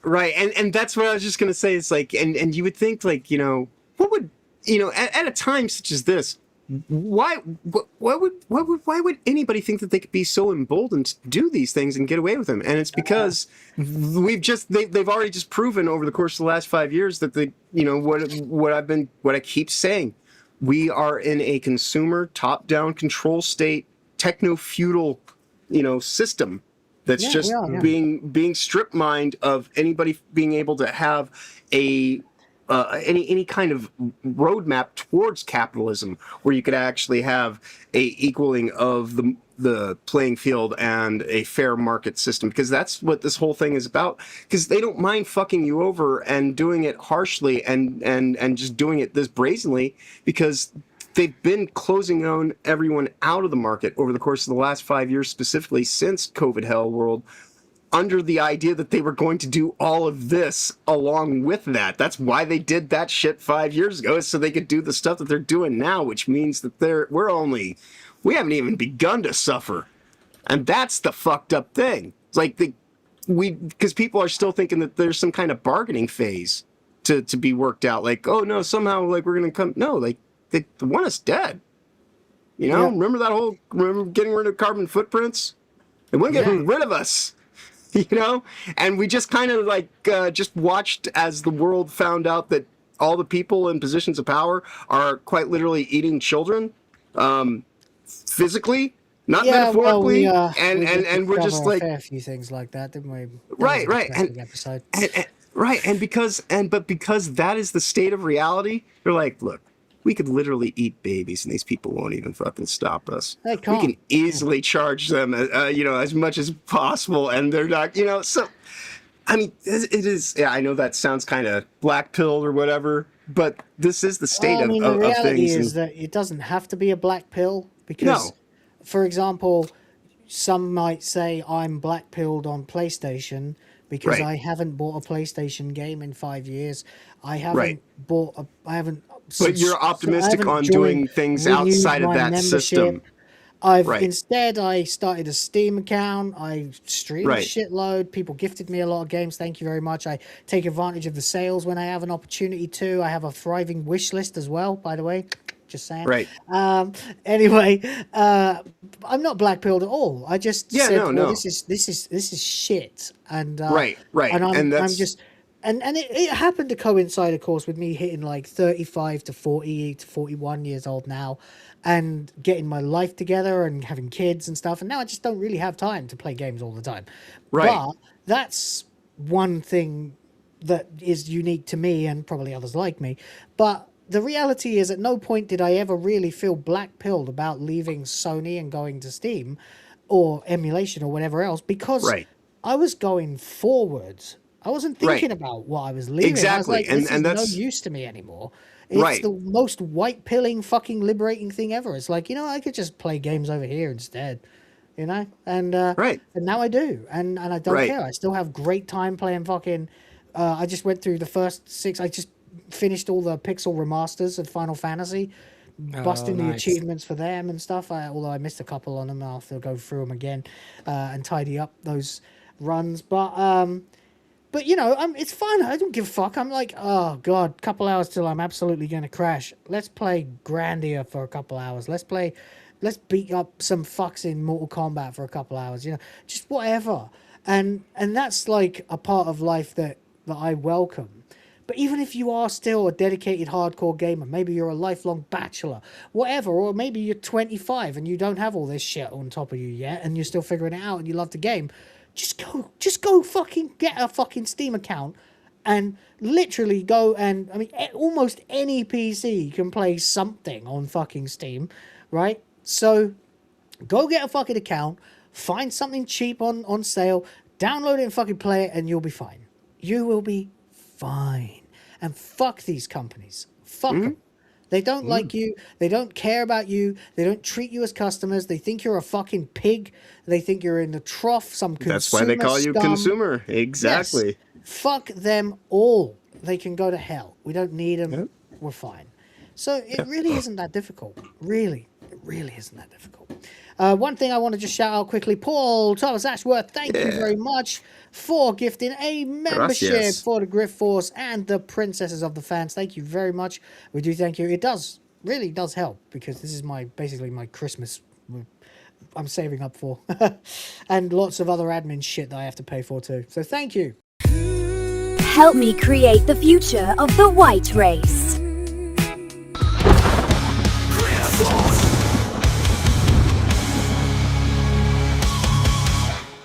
Okay, we have to unpack and display the ultra rare Xbox W for a second here, because they did get a win.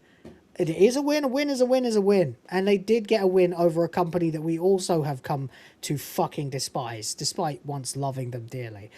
It's a few days ago now. I'm sorry I'm a bit late to this one, but I do want to cover it because it's funny as fuck. They clearly, what did I say the other day? The whole Mr. It Just Works got told to just work. Basically, Xbox bullied Todd Howard and Bethesda into actually just telling people what the fuck they're working on for once. Like, it's like no joke, right? And I never saw this coming, even when I was a slightly jaded but mostly optimistic console gamer in 2018, and I saw the first shots of that first screenshot video thing they had for Elder Scrolls 6. E3 2018 was the one, and what in the world, man? It has been 8 years. And we still don't have that fucking game. Now, at the time, I knew they were going on about something called Starfield, and obviously Star failed. So, but that's really mostly due to procedurally generated empty worlds and woke bullshit. Yep. So it's been kind of like, hey, you guys, Bethesda, yeah, you made an unbelievably amazing game with Morrowind. You made an unbelievably amazing game with Oblivion. You made an unbelievably amazing game with Fallout 3. You followed that up with an unbelievably amazing, world-busting, ultra-popular game in Skyrim. And then you kind of started to taper off a bit. Obviously, Obsidian did New Vegas, and you screwed them out of that. But then people were still very optimistic for Fallout 4, and it was pretty good. Then you gave us Fallout 76, which is a fucking tire fire. Then you give us... hold on.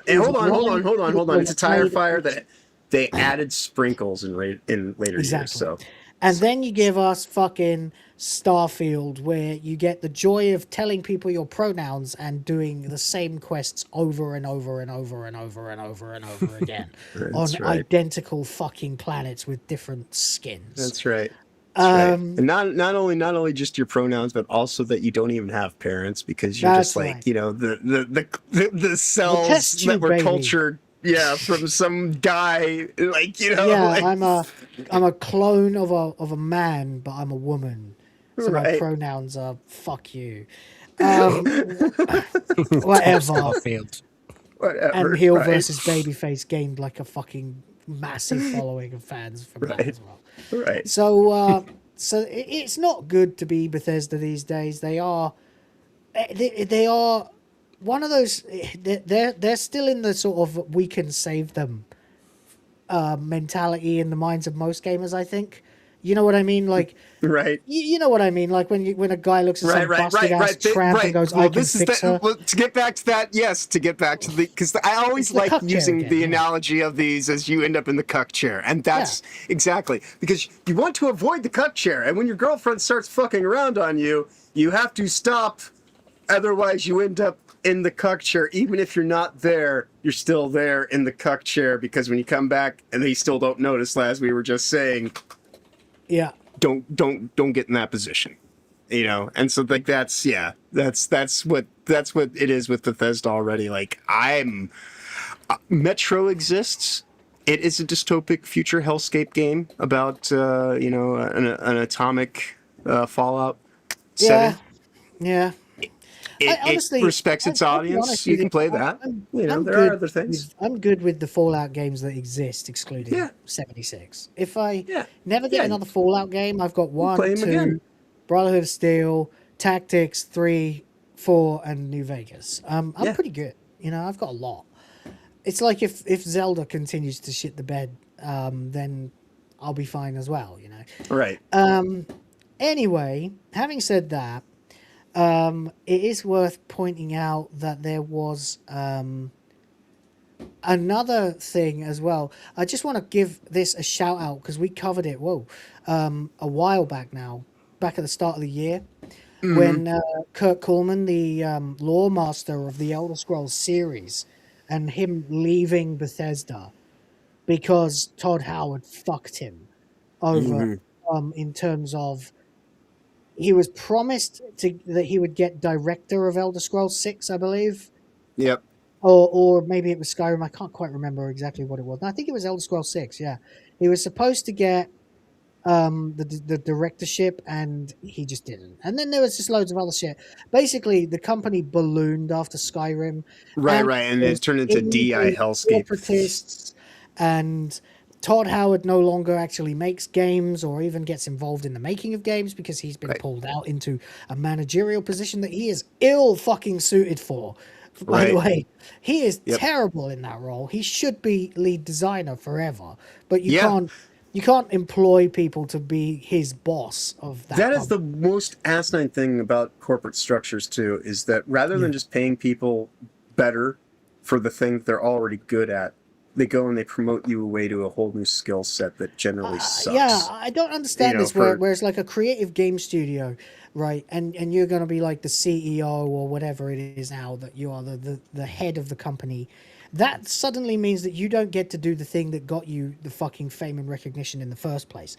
It should be you hire some dick to run the company and you remain their boss, but you keep making the fucking games.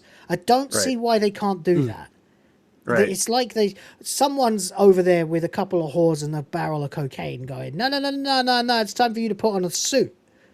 Right. You've got to conform, bitch, to the corporate structure. If you want to continue to grow this company and get rich, and eventually everyone sells out, which is why Todd Howard is hated. And it almost makes you wonder if all those women who showed up at the old boys club, who made them show up, right? Exactly. Almost makes you think. It does, doesn't it? But anyway, Bethesda got a bit cooked by Xbox. Everyone already knows the story, so I'm not going to linger on it for too long. It was just supposed to be a quick one. But basically, they announced that there is a Fallout 5 that they're hoping to get to sometime in the next decade. There is Elder Scrolls 6, which apparently is being worked on.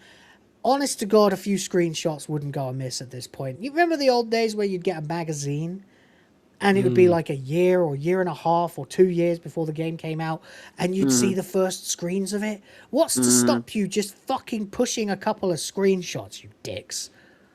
Is it really? Why does everything have to be some game to Bethesda? It's like, oh, but we've got to shadow drop it. We've got to go on stage and announce that it's coming out in 3 weeks. Or in 2 months, like we did with Fallout. Or, we're going to let people dangle and then suddenly announce that Oblivion Remastered is coming out today. Because everyone loves us again. Yeah, it's like this. I'm actually the first person logging into the game, which you can start doing No. No, Yeah. They want that moment. They're desperate for it. They're like a fucking child whose parents abandoned them or something. Right. They're just desperate for fucking attention. Like, oh, but we have to be loved. We have to be seen to be doing these good things. And in order to do that, you have to spend absolutely fucking years saying nothing and confusing everybody. Which is abuse, it's customer abuse again. Just shut the fuck up. Tell us you're working on something.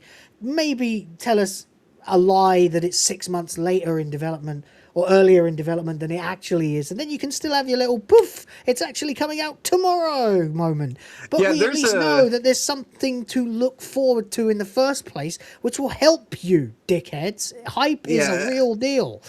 Again, there is this thing about balance. You don't want to inundate people with too much information about your thing to the point to where like you're just like, oh god, this is gonna be a message fest. But you also don't want to just completely just announce something and then spend literally nearly a decade never even bringing it up the subject again. Yeah, because it's like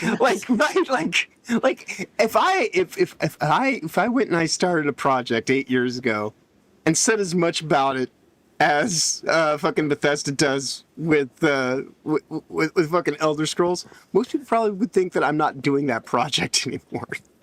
And the reality is Elder Scrolls 6 is probably going to suck anyway. It's not going to be as good. It will be overly simplified. It will be even more stripped down in terms of RPG mechanics. Take a look at what Fallout 76 is in terms of being a. That's Bethesda now. The company that used to make Elder Scrolls does not exist. The lore master is gone. Todd Howard is not involved. Who else is actually in Bethesda that is still actually working on these games, that worked on the originals? Almost nobody. They don't even do it in one office. They make these games across 4 different locations. Right. It's a different company now, and you can't go back, unfortunately. Right. You can't put and their most recent and their most recent titles have been Starfield and Fallout 76. So that is not Infinite Hex. Yeah. Right. That is not that doesn't I can't wait for it to be like Dawn of the Red Guards, and now everyone important, you have to do it in the place where everyone's black and diverse. Right. Because here's the thing. What do you mean you want to play as a Nord? All right. So people tell me that Fallout 76 is better now, and so I actually own a copy of it. And people play. People that I know play the game. So I was like, oh, if you buy it for me, I'll go ahead. And you know what it is? No, it's not better. It's just that people have just kind of like, reduced themselves to saying, well, I guess the closest thing I can get is a Universal, Studios Hollywood kind of experience of Fallout. So I'm going to go on Does these it actually park have rides. NPCs in it now? Does it have a story? It does now. They built things in slowly but surely over time. But even that stuff, though, it's still has all this razzle dazzle bullshit and Tinker Tape Parade kind of just and it's a microtransaction and vector anyway. That's all right.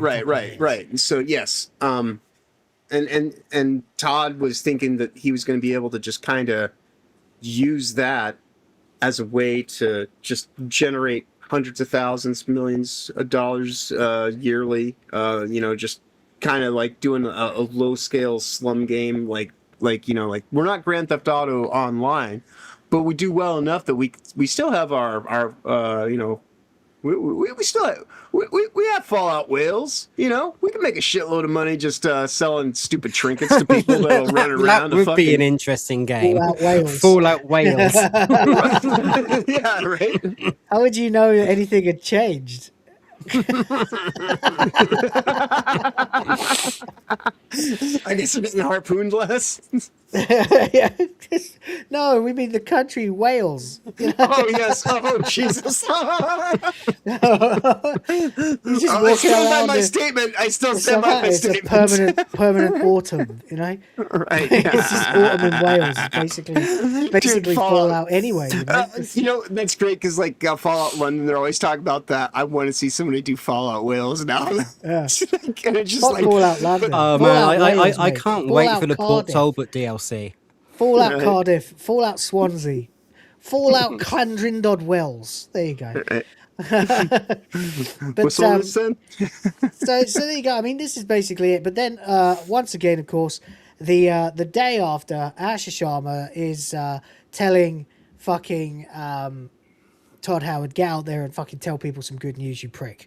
Suddenly, whoops, the same day, a whole bunch of fucking devs got fired as well. Because, of course they did. It's Xbox. So the timing of the Bethesda info dump was suspect, to put it politely. Oh, so it's a bait and switch. Less than 2 weeks after Xbox announced that it's laying off 3,200 people. Uh-oh. And dumping 4 studios, Microsoft-owned Bethesda suddenly decided that it was time to confirm that Fallout 3 and New Vegas are both being remastered, that Oblivion is working on a Fallout game of its own, Obsidian, excuse me, and on top of that, that Fallout 5 is in early development too. Yeah, just don't pay attention as dozens of our employees are shit-canned.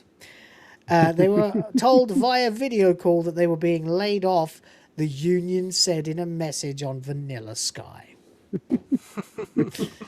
I don't care, man. I don't enjoy hearing about people losing their livelihoods. I certainly don't. I know how it feels to be making a certain amount of money and then have that disappear for no fucking reason. You know, as someone who worked in a large factory setting at the turn of the century, millennium, I worked for the printing world. I worked on a printing press, and I've told the story before. You know, and I remember you did, yeah. You know, and I said, I said, hey. You're selling the press. We're gonna start like when are people getting laid off? That's not, no one has anything to be worried about. Everybody's perfectly fine. We're just selling one of our presses. And I'm like, hold on though. You were selling a press. Like that is the thing that generates all the rest of the work. Like when that doesn't exist, like all the work that goes along with what comes from that press doesn't work. So that's like a good part of our workforce. Yeah, it's like owning 3 McDonald's franchises and closing one of the kitchens. Right. Right, but if we don't have a kitchen, what exactly are we gonna do here? Oh, you guys will find stuff to do. No worries. 2 days later, you're fired. You know? Yeah. No, don't worry. We're not getting rid of anyone. You can go over to the bindery. Oh, by the way, welcome to the bindery. You have lost all of your seniority. But all of your accrued points are still in effect. So please do not miss work because you will be fired for pointing out. But also, you also can't really call in now because you're lower on the totem pole. So if you do try to call in, then yeah, you're definitely getting double points. So, you know, have fun with that. And again, no one's getting laid off. Welcome to the bindery. And then 3-4 weeks go by. So we're gonna have to start tightening our belt around here, everybody. Yeah. It's no shit. What it is. Yep. No surprise. Not at all. Yep. Well, there you go. you're supposed to be binding if you're not printing anything. Exactly. And that's what. Yeah, that's how I ended up losing my job. By seeing it coming and calling it out. And calling it out, yes, because I was quite literally the last person who got moved over from the press room to the bindery. So if I just not said anything, maybe I would have actually like still had, you know, that job for another few years until it ultimately. But yeah, that's the thing. That no good deed goes unshot in the face in this world, especially when you're exposing the corpos. They will just like, hey, shut that motherfucker up. Get rid of him first. True story. Now, apparently there has been a bit more of a update to Elder Scrolls 6. It says here, obviously the layoffs are there. Over 100 employees were let go. Further delays, but Bethesda insists fans don't have anything to worry about. Well, that's what they told John. Apparently the roadmap is unaffected by the layoffs. So that's nice. It says this may be difficult to believe, however, especially considering current developments at Bethesda have stated that these losses will have a substantial and cascading effect on in-progress projects. Well, they're saying it's not going to delay the game, but then how would you know? We don't have a release date. We don't have a release year. Right. Don't have a release For decade.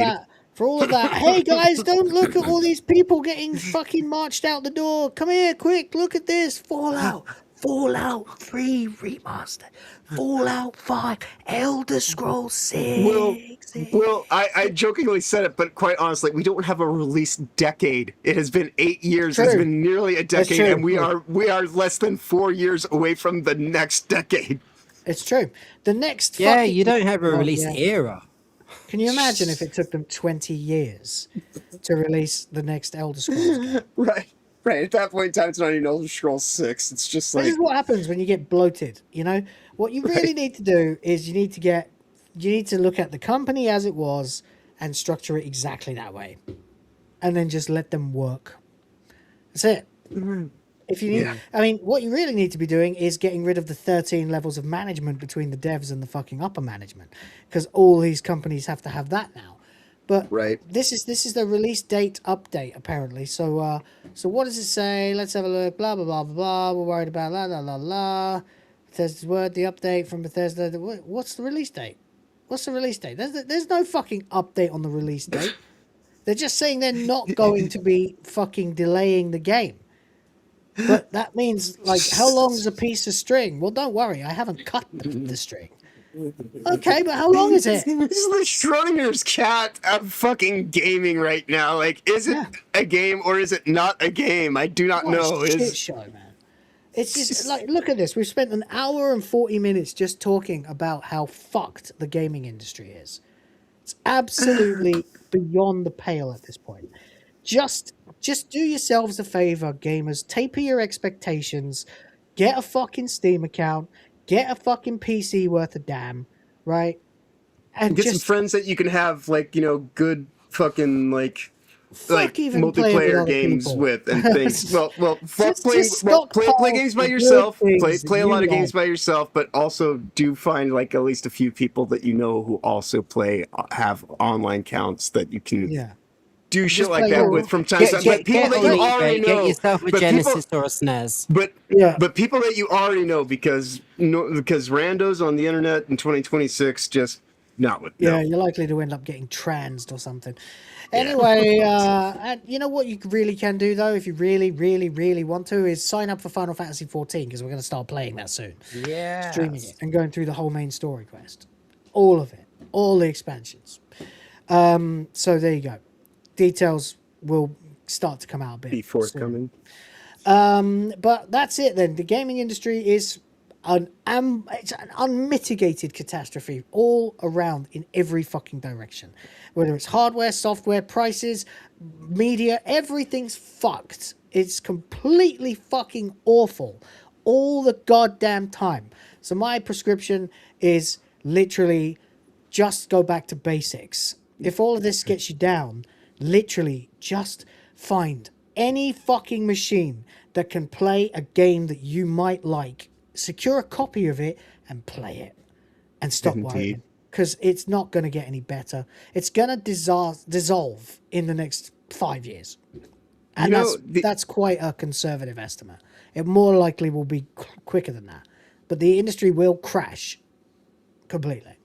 Yeah, and the irony is, in a way, it's kind of nice that we had a little bit more of an abbreviated season of time covering these last few months. We just look at it like from the mountaintop. We're just right. The cliff notes. We're not in the people weeds who have to anymore. trudge this, daily doing it on this level right now. It's kind of like, oh God, how do you deal with this slog? Because I mean, it's just because I'm just in talking to you guys and not having done it. It's actually up until kinda this past nice, weekend, it's kind of nice to have like this to just be able to say, I've actually been thinking about this for 2-3 weeks at this situation rather than 2-3 hours. And fuck it, and it's just kind of good. The solution when you get far enough away from the day-to-day minutia of bad news articles, There is a certain refreshment that comes over you. We're not in the woods anymore. We're standing on the mountaintop, looking at the forest from above and laughing at it as it slowly sets on fire. You know, it's unfortunate, but it's going to happen whether we're in it or not. So best you don't be. You know. Yep. So that's pretty much it. Yeah. That's it. That is entirely it. Exactly. R2 says, find a pregnancy test and play Doom on it. Yes, exactly. Exactly. Celosi says, return to retro. Exactly. Just fucking, just find some games. Yeah, be punk rock about it, man. There's Like, loads you of know, games all that these you wanna corpos are trying to get you to do the corpo thing. Fuck corpos, man. I bet someone in the chat right now has never played Suikoden. Go play Suikoden. It's on Steam. The HD remasters are on Steam. They're both brilliant. They're a lot of fun. Anyway, that said, it's time to get away from gaming for a little bit and go talking about movies as we begin to wind up, because Rhoda's got to go soon. Indeed. Yeah, I've got to go in 9 minutes. Right. Yeah. But somebody came to say hello. He decided to show his pussy off before he leaves. Look at him. Tawdry. So what we'll do is we'll talk a bit about well, first thing first, I wanted to get into I wanted to look at Supergirl, because Supergirl has been a thing that I was beginning to cover and then I kind of missed, but I didn't miss it. I was listening to everyone the whole time. I was gonna say, yeah, cue the Office Space scene. Did you really miss it? You know. No, I didn't miss the movie, and I definitely didn't miss the story behind it, because I was listening to everybody else, all my friends, and all the big timers, and all of them, and oh baby, is this a fucking disaster? This is one of the biggest fucking disasters that has ever happened to Warner Brothers. It's an unmitigated shambles. I mean, we've never seen anything like this. I think they might have actually lost less money off of the Batgirl movie that they shelved when they. I think so. Even if they'd released it, they might have done better. Yeah, before people were as utterly checked out. Because this is the thing now. It's again that black pill. Accuse it of being a black pill if you want. It's not. You have the freedom to choose whether you want to engage with this shit or not. Exactly. People there are checking out gloriously. They are resisting the temptation to watch or get involved with any of this shite. Right. Well, that and like you do like a great hybrid approach to a lot of these things these days, because you don't need to go to the theaters, because the theaters just got shitty movies that are new. You can just like what I've got going on right now is because I've got my 40-inch monitor. And since I've got the gaming system set up, what I went and I did was I set up 1920 by 1080 and then expanded it out. So like the bottom 2/3 of the monitor is basically just like two monitors, right? And then I've got a runner up on the top that I can just go and put like a file folder over in the corner so I can do searches, and then I can have my media player for playing music and whatnot up in the other corner. Right. Yeah. And so I can quite literally, I just play video games while I do stuff, while I watch a movie or whatever, So yeah, and so I think that's most people. Yeah, and I think that's most people these days. 27-inch monitors now. So yeah. Just like watch things that you are familiar with and you enjoy while you play a game, and just do hybrid kind of. The thing is, right, I've told this story a few times and I won't linger on it too long, but after my mum died, we went through a whole period of absolute hell. We started a business, we moved, me and my fucking now wife had a tiff and kind of separated for a little while. We got back together, everything was going up in the air. And then of course after some months, things began to stabilize, things got better. She got pregnant and we decided to come back and restart. And that was like the glorious beginning of the glorious age when I finally said, you know what? I'm in charge now. I ain't listening to anybody else. We're going to do things my fucking way. And now we're all doing well. And that began when I took a week and I shut myself in my studio, my little really small studio that I had a couple of years ago. And I played, again, it was Grandia. And I watched old fucking TV shows from the 90s. One monitor for each, And I just let myself have whatever I wanted to eat, whatever I wanted to drink, and just stewed in my own fucking juices and enjoyed my own company for a week and sorted out all the shit that was in my head. Now, you may not be in a time of massive crisis, but I can strongly recommend finding a couple hours a day and just shutting all this bollocks off, right? Putting on a fucking game that you like and a TV show or a movie or a podcast that has nothing to do with all this crap that you like.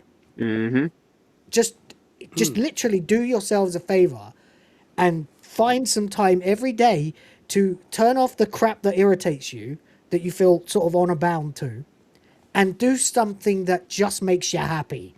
Yeah. It does work wonders, especially in these trying times. Oh yeah, I mean the last few times we've met up for right now. Yeah, well it's like the last few times we've met up for doing shows over the course of the last few months while we've been in this changeover. I told Will exactly what was going to happen when he said because he's like, oh, I'm sorry, I'm going to have to dedicate time to work stuff, and I was like, Will, no, this is the greatest thing that could ever happen, because what I need to do right now is I need to go and just clear out all these projects so that all I can do is focus on just making a studio and doing this and doing that stuff you like. Yeah. And that's exactly the funny thing what is, having a lesser time, like a lesser schedule of not doing this show every day, I like it better. I always enjoyed it, but now I really enjoy it. I really look forward to every time we do this because there's more to talk about. I'm not as steeped in the misery of it all the time anymore, and I have something to say. And I'm not trying to be some fucking positivity peddling bullshit purveyor of toxic positivity. What I'm talking about is actual positivity. Right. Just exactly. doing something you like and satisfying the areas of your life that you need to, and then you can dip a toe back into the murky fucking sludge of pop culture and entertainment. Yeah. And you'll have a better take as well. Almost. Oh yeah, time. No, I quite literally the last 2 months, roughly 2-3 months that we've kind of been doing a little bit less of this. I've been filling that time in with making, like I told you, I like to curate music. So I'll make albums out of, concerts that don't have albums that exist. Yeah. I'll just go in and I'll just make that shit. I'll make playlists. I'll find nights, because it's a thing. It's one of those things. Right. And so that's been one of those things that I was like, well, I want to get all that stuff out of the way so I can just actually focus on just doing some work, because I'll have done this creative thing that was just for me, so I can kind of think about an approach on how I would do something out of passion, because that's generally when I find out how to actually do things really well, and how I can actually just sit down when I go to make thumbnails and I just do them stuff and I'm like done. This channel. Right. I'm gonna eventually start making videos again, not just streaming, but they're not gonna be anything like what I did before.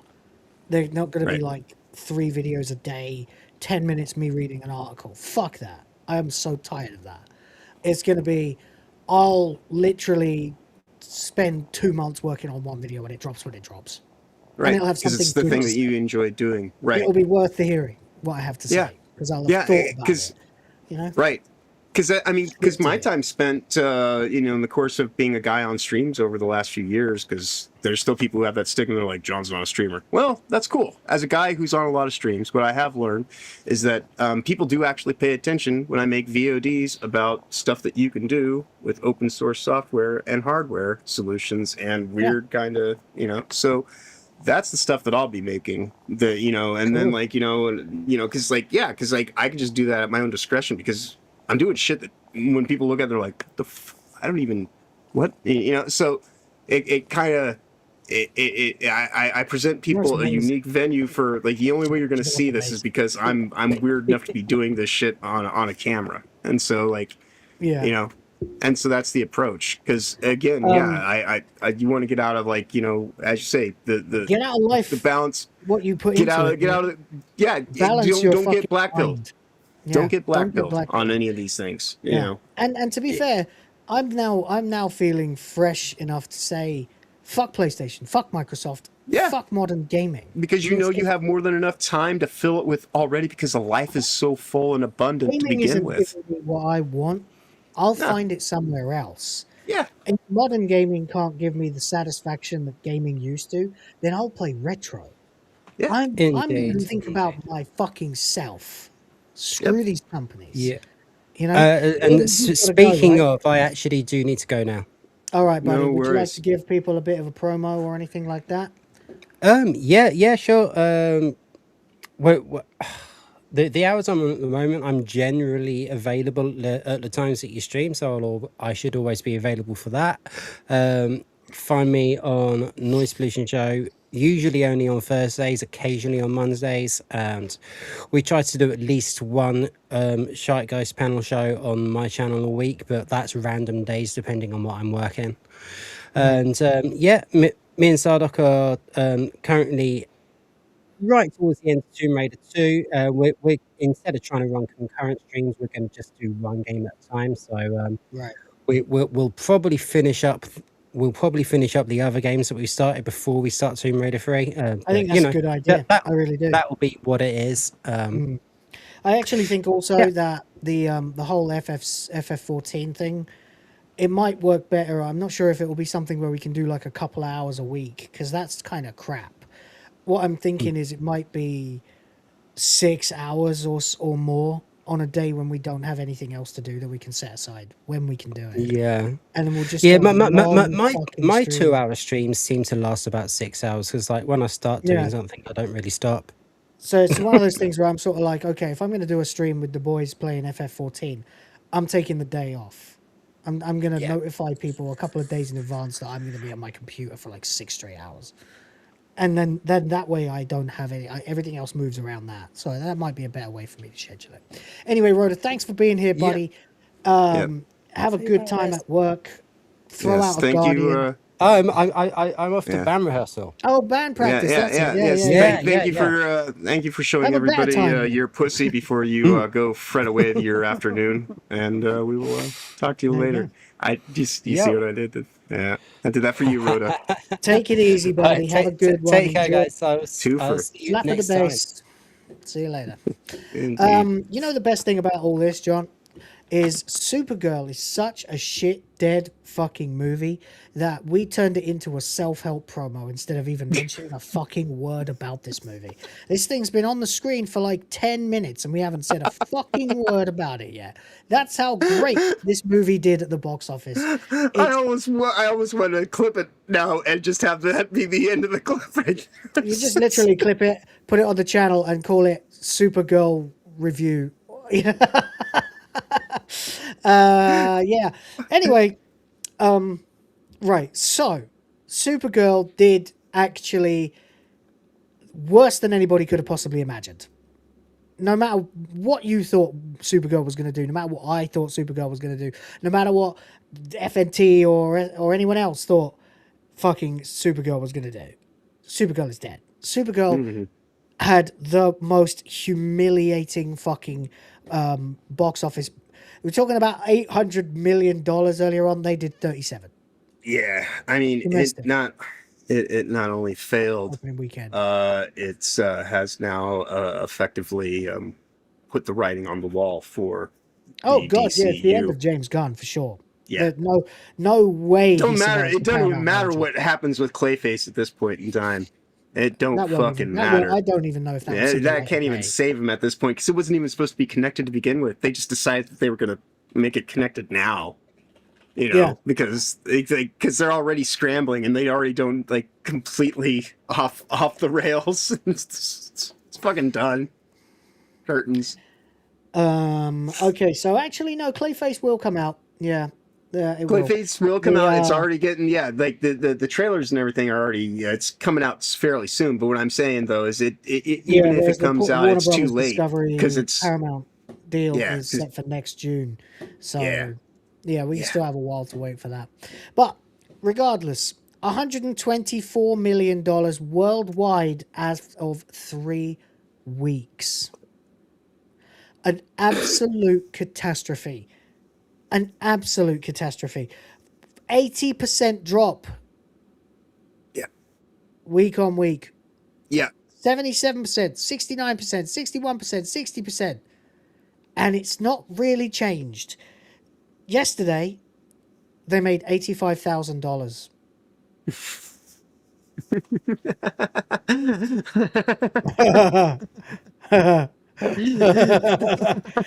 I tell you what, Az from Heel versus Babyface might have called it. He said he wouldn't be surprised to see Monday's numbers come in with sub $100 per theater, and that is exactly what they're predicting. Oh yeah, easily. I mean, this movie was never going to do anything. It was never going to get anywhere. It was like, first of all, there aren't that many people who really give a fucking rat's ass about Supergirl. No, Second not thing, to begin with. Her introduction was her acting like fucking Tara Reid. Yeah. Or Paris Hilton. 20 years too late. Like a total bitch. Ironically, because she called Superman a bitch. People don't like it when you call Superman a bitch.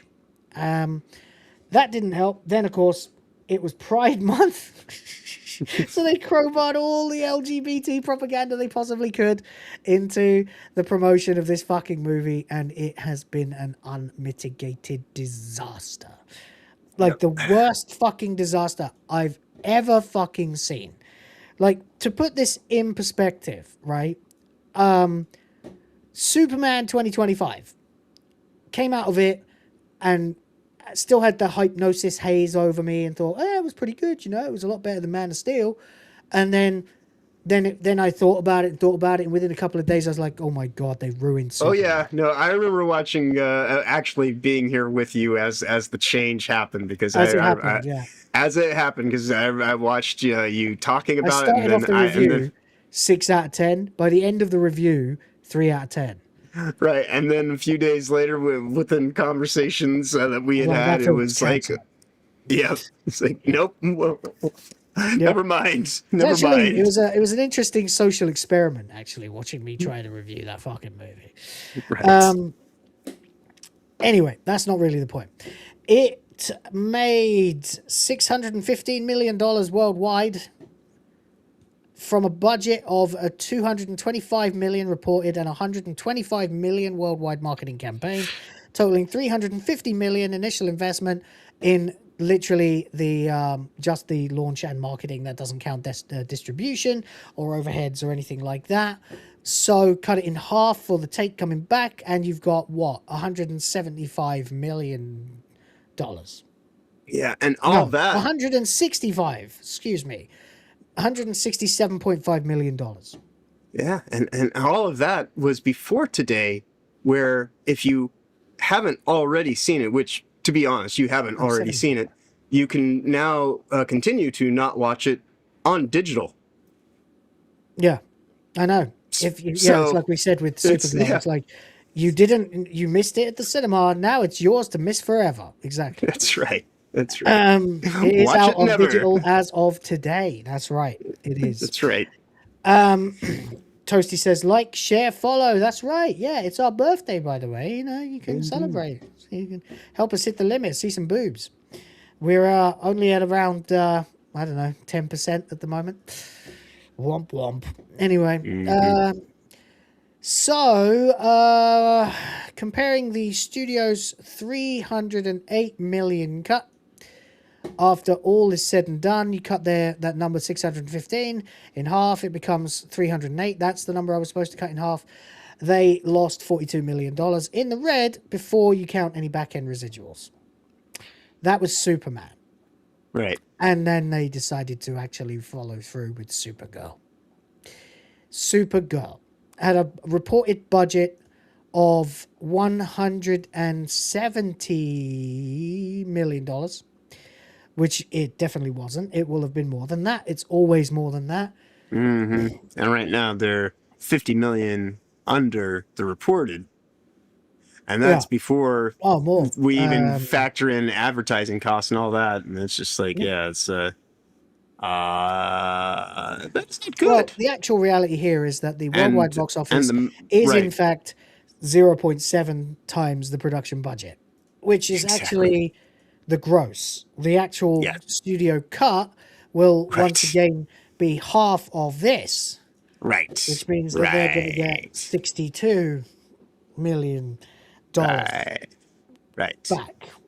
Right. So if you consider that the budget was reportedly... They did lose less money on Batgirl. Yeah. Apparently the budget might have cost up to 186 million, and they spent and then a the reported marketing. $120 million on marketing.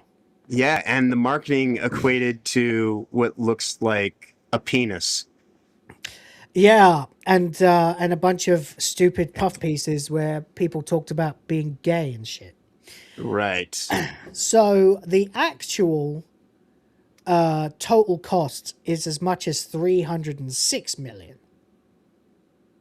When you add 186 million for the budget plus 120 million for marketing, $306 million is their upfront investment in this movie, from which they are going to get 62. Yeah. Do you find it odd and weird that, generally speaking, streakers wear trench coats, right? Yeah, I didn't get that. I don't know what that's about. Right. It makes her look like she's hiding her stripper uniform. Right, but the funny thing is, though, is that popcorn cup or the soda cup or whatever the fuck it was that looks like a fucking that basically looks like a fleshlight or like a fucking Tenga egg. Yeah, it's just it's hilarious. It's hilarious that a trench coat is worn by guys who streak.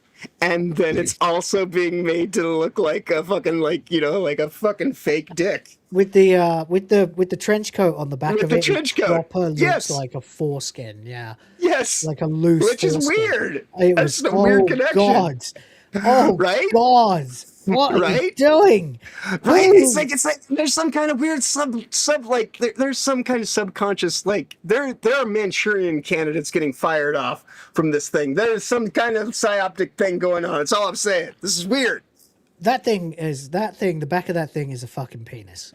It's a messed up penis, but it's a penis. Yes. Right. Oh yeah. It's not even the right color. No. It's flesh color. It's like tan color. The actual coat she wears is like brown. Right. It's weird. Maybe they didn't want everyone to be eating out of a brown penis. Maybe that's what it was.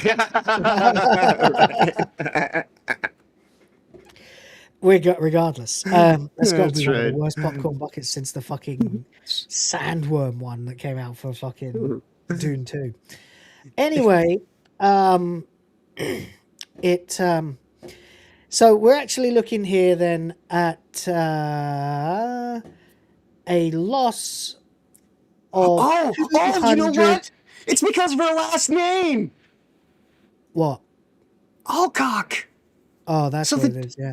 Yeah. So the marketing is Alcock. Merely Alcock. That's how you market it. Everyone's just got cock on the brain. There it is. There it is.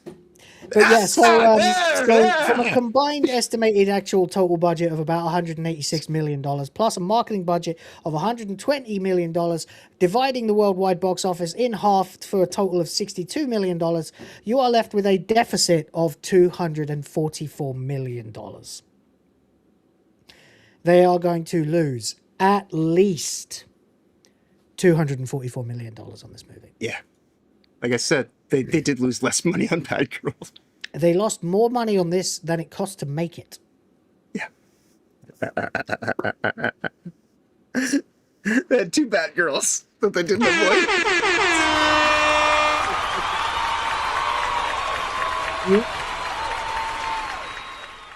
All right, now then, I guess that's really it. That's the end of the story, really. That's the beginning of me covering it and the end of me covering it, because this fucking thing is gone from theaters within 2 weeks easily. It's on digital already, and they might even lose money on printing and producing DVDs, Blu-rays, because I don't think anyone's going to buy them either. Right. Yeah. Oof. And I don't think it's going to get that much watch time either on any streaming platform. So, yeah, they're fucked, baby. They're fucked. It's just the gift that keeps on taking and giving you nothing back in return. So there you go. On then to a movie that has a chance of actually doing something, which is this one. Now it's time for the portion of the stream that's going to get cut out by copyright claims. So we'll mute it. But by the have way, you actually watched the trailer yet? I assume everyone's already seen it because we could probably then skip. Yeah, I've seen it here and there. But have you seen? Speaking of new trailers, have you seen that they have a new season 3 of Rings of Prime? Power. Yeah, Rings of with Prime, Simon and Pegg they as Fowler. and right, and they like. You have Lord of the Rings, and you're gonna try to rip off Game of Thrones. Have you seen the throne made from helmets? Yeah, Helzo showed a picture of it on his timeline. Yeah, it looks like retarded. It looks like Money Shot, the throne. Yes, that's right. It's the cum chair. Yes, it is a cum chair. Yes. Let's see if I can find it. Yes, it looks like the iron spooge. Yeah. Here it is. I found it. Hold on. Yes. Oh no, dear, I do not want to sit on that. Yes. Maybe Bonnie Blue wants to sit on that. Right. It's a bit sticky. But Bonnie Blue won't sit on anything unless you mount a dildo to it. That's right. So there you go. Yeah, this is cringe, man. You are just stealing. First of all, it looks like somebody jizzed all over it. Secondly, it is, hideously ugly beyond just looking like a spooge chair. Thirdly, you're not even borrowing from the Legendarium anymore. You're just making. No. You're like, well, we can't use swords. What can we use? Generic fantasy helmets. Show. That's helmets, mate. We'll have a throne made of helmets. The melted helmets of his enemies. Okay. Yeah. No. Yeah, no. And you wonder why we say just go watch something old. Because if this is what the thought process, like, if this was a decision made by a person, fire them. If this is a decision made by a clanker, fucking delete the goddamn fucking company that made the shit, because this is no good. It's Morgoth's throne, isn't it, or something? I think. Oh God, I can't be asked to care. I just know that I saw it, and I can't unsee it now. Yeah, no one cares, mate. No one cares. Yeah, you get that, and then you've got. This would be the most I will see of season 3. Is this cum chair? You get that, and then you've got this shot here as well, which is, it's like, okay, all right. So we're taking massive liberties with the look. First of all, obviously, in general, having him as what was the character Holbrand or something, who ended up being Sauron, right? Yeah. So now he's got his fucking elf hair, but now it's not blonde anymore, so it's slightly less ridiculous. But now he's wearing a crown that looks like the Sauron crown from the fucking movie, and the Barad-dûr, which is of course what all of that was based on. None of which is necessarily canon to the story, the books, whatever, but not exactly anyway. But that's what they have to do. And to be fair, I doubt he would have worn it looking like that. And that doesn't, I mean, this is not, like, in any way, for fuck's sake. What do you notice too, though, that his stupid crown that he's wearing looks like the fucking tower?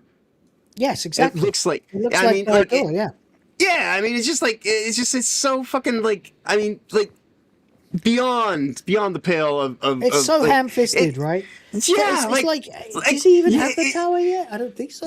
I don't know. No, like, you could quite literally, when his head gets removed, the eye would be right there. You could see the corona of the light. It is. It's of course it's designed entirely to look like that, crossed with the Sauron from the movies. Yeah, it's such a blatant fucking. Oh Which, my god! Again, even in itself, the Sauron in the movies, as awesome as that looked, was still like literally just someone taking poetic license. Right. So this is corpo fiction, as I like to call it, because it's, when people call it fan fiction, it's like, no, fans would do better than this. This Fans is corpo would never fiction. make this shit. This is Yeah, pure fucking fans, slop. yeah, Absolute yeah. slop. This is corpo all the way. Whereas, you know, now it's like, who exactly the fuck is this supposed to be? Because it ain't Anatar. You know, Sauron in the books was disguised as, well, his front-facing self was Anatar, the Lord of Gifts, right? Yeah. But he was supposed to be too beautiful to be of this earth. And the problem was, you could just about say maybe he had like a human alter ego that no one knew about and call him Hellbrand and whatever. But it's just got so much more ridiculous since then. And they're trying to merge all these different versions of him into one guy so that they can still have him on screen. So that they can still have this fucked up, fucking abusive bullshit, non-canon romance between him and Guy Ladriel. Which is such a bad idea. And then she's in the trailer with her cheek getting stroked and she's like, it's all meant to look like a beaten wife scenario. It's like, oh, fuck off. Fucking show. It's just sheer fucking hubris. That's what it is. Hey, I'm fucking Mr. Amazon. What's his goddamn name? I can't even think at the moment. It's gone out of my head. Bezos. And that's the sad... Bezos. And that, right, I can afford to do this whether anyone watches it or not, and I'm going to because I wanted. Right, and that's the sad thing is this is quite literally a show made for one fucking guy. He just happens to be a billionaire, and that is the only reason that this is being made. It's funny, isn't it? I mean, he was always a grifter. He was always a fucking grifter. He was determined to get rich on the internet one way or another. But he started a book company, and now his like biggest project is this desecration of one of the greatest books ever. Right. It wasn't enough to destroy bookstores. He has to go and actually destroy the story. The books too, yeah. Right. He's like, nah, it's personal with fucking Tolkien. Then the stories. That's right. Exactly. What a cunt. You will own nothing and be happy. Not even your stories will belong to you. Jesus. Yeah. That is what they're doing. Because they take away the games or take away the... Jesus, fuck it. That's exactly what it is. This is why you have to hold on to physical media. Yeah. Coming for your fucking stories. We'll rip them right out of your fucking mouth and take away oral tradition if it comes down to it. Like, these people are terrible. Yep. And meanwhile, we've got Avengers. Yeah. Maybe a score for gift. Jesus, mate. Like, that thing has been... that sign has been dragged out and blown... Like, oh, it's just a little crappy. It's still good. Here, you know, like, for 20 years. Yep. It's 20 years since they raped the X-Men franchise in the first place with The Last Stand. Right. And now here we are. Look at what they've become. Patrick Stewart and Ian McKellen both said they were done with these roles 10 years ago. They have said goodbye more than they've said hello. You know, this is going to be the third time Xavier dies. You know? And again, you just have, oh, look, it's Patrick Stewart. Is it the third, or is it? I think it's more. I think it's more than the third, because he died twice in the original. All right, so he died. Oh shit, you're right. Doesn't he die in Days of Future Past as well? He dies in Days of Future Past. He died in X-Men 3. He dies in Days of Future Past. He died in fucking Mom, Strange Mom. He died in. He died in Doctor Strange. That's it. Yes. Yeah, and Strange Mom. He died. So that's 4 times. So he's definitely dying in this one. And he died in fucking Logan. He died in Logan. It's 5. It's the 5th time he's died. Fuck me. What in the goddamn world? And those are times that he's already died, right? So like, oh my Jesus. That's all he does. He just shows up and dies. Just show up and dies like the anti-Sean Bean. Right. At least Sean Bean tells you a good story and then dies. All he does is show up for the death scene. Right. Alright, so then there's Doom looking generic as fuck. Then there's, Marvel logo. Then there's New Avengers Tower. Great. Don't care. Not interested. Oh, no. It's Pedro Pascal. Oh, God. It's those fucking kings from the Fantastic Four third attempt. That still didn't impress that many people. Oh, hey, these are the guys, they were the B+ players from the original Avengers movies. Yay, guys, it's the B team. For fuck's sake. So you've got fake Captain America, and Ant-Man, who I'm told is going to die in this one.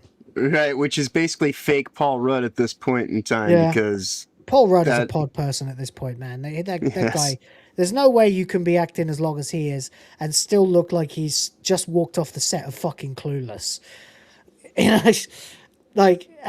This guy's been replaced. He's not real. Either that or he's... It's either that or he's completely CGI at this point. He's completely CGI, or he basically lives at Bohemian Grove, rubbing penis cream on his fucking face. Right. Yes, he's got plenty of the foreskin cream. He's That's got the right. foreskin cream. Yeah, just give me the... Made from real ground-up children's foreskins, That's right. Just the way Oprah likes it. And a bag of jerky in his duffel bag off in his trailer. Right. That's right. Fucking kid jerky, yeah. I don't know, man. I like Paul Rudd. I used to anyway, before he started having woke takes. But whatever. You became Ant-Man, fair enough. The first one was all right. The second one was all right.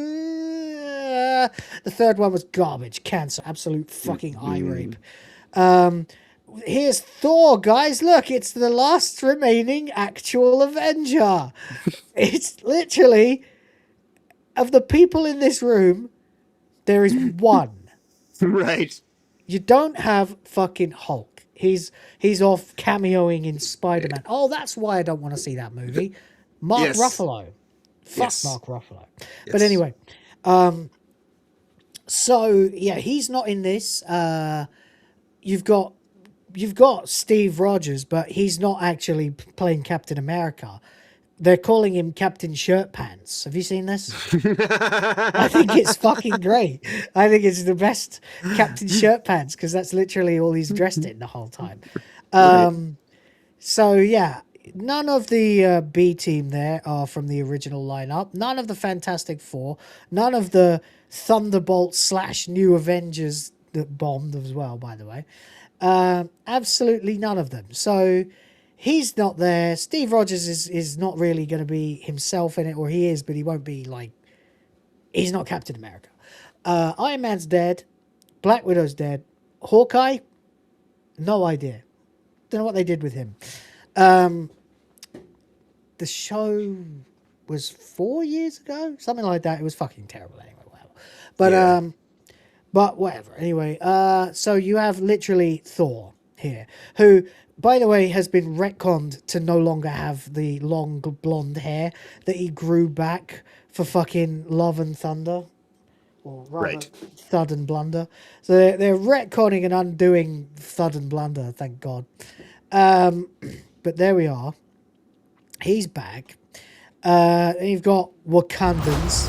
Oh, fuck, it's girl Black Panther. That can fuck off. Okay. He said Wakandans, right? Really, really, really ugly, bad CGI here. Yes. Really sloppy fucking CGI here. Everything looks terrible. What's this? I guess that's the school blown up. Cyclops, finally in his actual uniform as he's supposed to be. As he was always supposed to be, except only of course, took a quarter of a century. Yeah, except of course, too little, too fucking late. No one cares. Cyclops, the only Cyclops that anyone really cared about died 20 years ago in X-Men 3. Well, to be fair, this is the same Cyclops. Quite literally, it is James Marsden. Cyclops. It's the Cyclops. It can't be the same one. He died. No, it is. It is. Well, it's not him, but it's the same actor. But yes, but didn't they? Again, they there's no way Days of Future Past actually undid that, because they would have created a new dimension. Right. Well, no. Well, God, Jesus Christ. The oh God, the Fox timeline is so fucked. It's not even. Yeah. I Days of don't Future even know Past where. was actually pretty good. I remember liking it when I went to see it. Yeah, no, they were decent enough movies. The First Class ones, First Class was and that, awesome. First and Class all the was stuff they did. fucking great. Yeah. No, they did Brett Rat Bastard, as I like to call him. Brett Ratner's first kind of foray into it was an unkind cut, and it was very quickly the worst that existed. For quite some time. Awful. Yeah, because First Class was great. Days of Future Past was also quite good. However, then Apocalypse happened, and that was not bueno. January Jones as Emma Frost.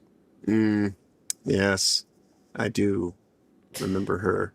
Remember when they knew how to use women in movies? Yes. There you go. Anyway, so Cyclops is here and no one cares. And then you get fucking Shang-Chi against Gambit. And it's I mean, I don't mind this, to be honest, too much, because everybody knew that Channing Tatum wanted to play Gambit, blah, blah, blah, blah, blah. At least it's canon, sort of, but it's the wrong universe for him to be there. Unless it's not the wrong universe, because we don't know what universe it is. It's just another version of the X-Men. It can't be the Fox universe as X-Men. I think this might be You've got this fucking clown shoe here. Yeah. This fucking guy. I mean, my comment literally. Where the fuck are the comments? Oh my god. Where the fuck are the comments? I wrote, what in the absolute cancer is Simu Liu doing in this movie? There you go. Yeah, this guy does not belong anywhere near another fucking film, ever. This guy, remember this guy, the guy who decided to virtue signal because somebody wanting to make a fucking bubble tea company was offended because they're not Koreans, and he himself is also not Korean. And he acted like it was his people that invented bubble tea, but he's Chinese. Yeah. So, wanker. Utter wanker. One of the biggest wankers ever. In fact, a ranking member of Wanker of the Week. So there you go.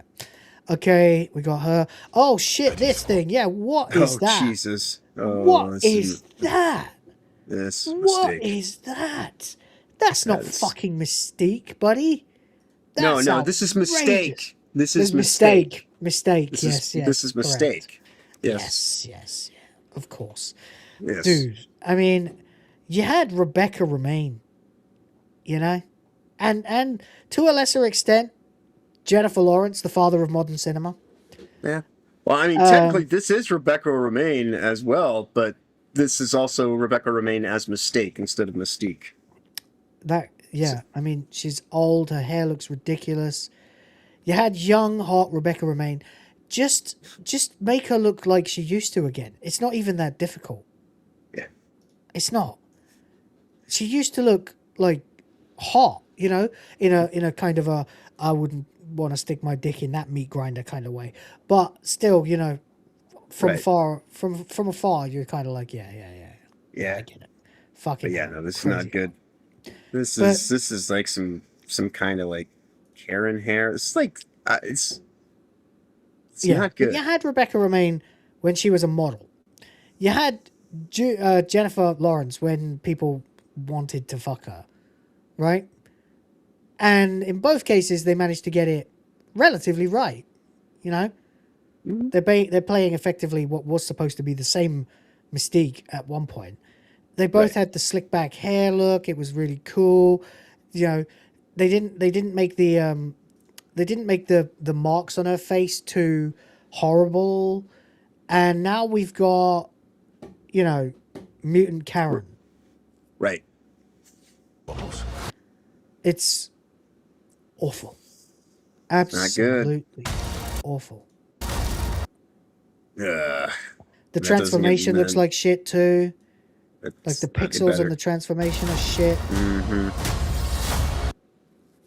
So she's fighting herself. Good fucking God, who cares? If it was Black Widow fighting herself, or her fighting Black Widow and she transformed into Black Widow, that would be kind of cool, maybe. It is kind of hilarious though that like they just can't stop themselves. They have to push Yelena so hard that they quite literally have two of them on the screen.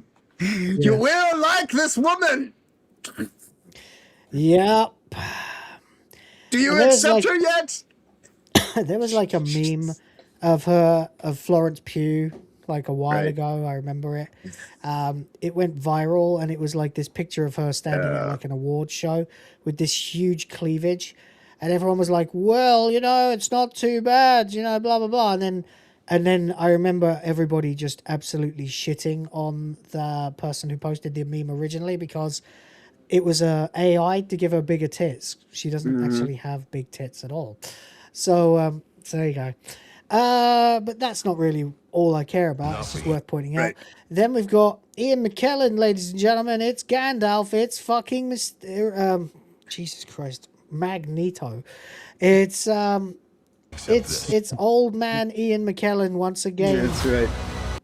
And then you've got this pathetic, desperate look from Patrick Stewart. Now you know, you look at the two of them, and you think to yourself, this is every scene they've ever been in every X-Men film ever. Right. What are they doing? It doesn't matter. I've already seen it, you know. Then, oh Christ, that's Ant-Man, and then what's this? Oh, fuck. Oh God, it's her. She just looks so weird. What's her name? Vanessa something. Oh God, Kirby. Yeah. Vanessa Kirby. Yeah. Yeah. They've done something like she's fucked her face like really badly. Like like really badly. She I don't know what she looked like when she was really young. Yeah, that is weird. They like removed all the creases from her face. That's you've got to like, actually look natural. at this. Okay? Yeah, they fucked her up, man. Like God damn. she was fucking beautiful. Right? She's got that kind of, you know, 2000s Hollywood eye kind of. She could have played Batgirl or something, you know. And now, like, it's Botox, it's fucking collagen, it's like every line that should be on her face has been, like, stretched out like a trampoline. Yeah, it looks like she made all these decisions thinking that she was going to improve the thing, and the thing she went to improve only, like, led to making something far worse. You know, she's like, oh, I'm going to do this to improve this. And then it's like, now you're like... This is what all women need to stop doing. We need to make it illegal to do. She ruined her upper lip. She ruined her whole smile. Yeah. She's destroyed her entire face. Yeah. Yeah, it's just fucked, man. It's just, Jesus Christ. This is let's terrible. be honest, none of it's going to beat the GOAT anyway. Oh, right. I mean, you say what you like about Jessica Alba. That's right. You say what you fucking like. You can say literally anything you like. Anyway, that's one version, and this is the oh God. No. So the way her eyes have been stretched up to a shape they never were. Yeah. Like if you actually look at her original eyes, they're pretty level, right?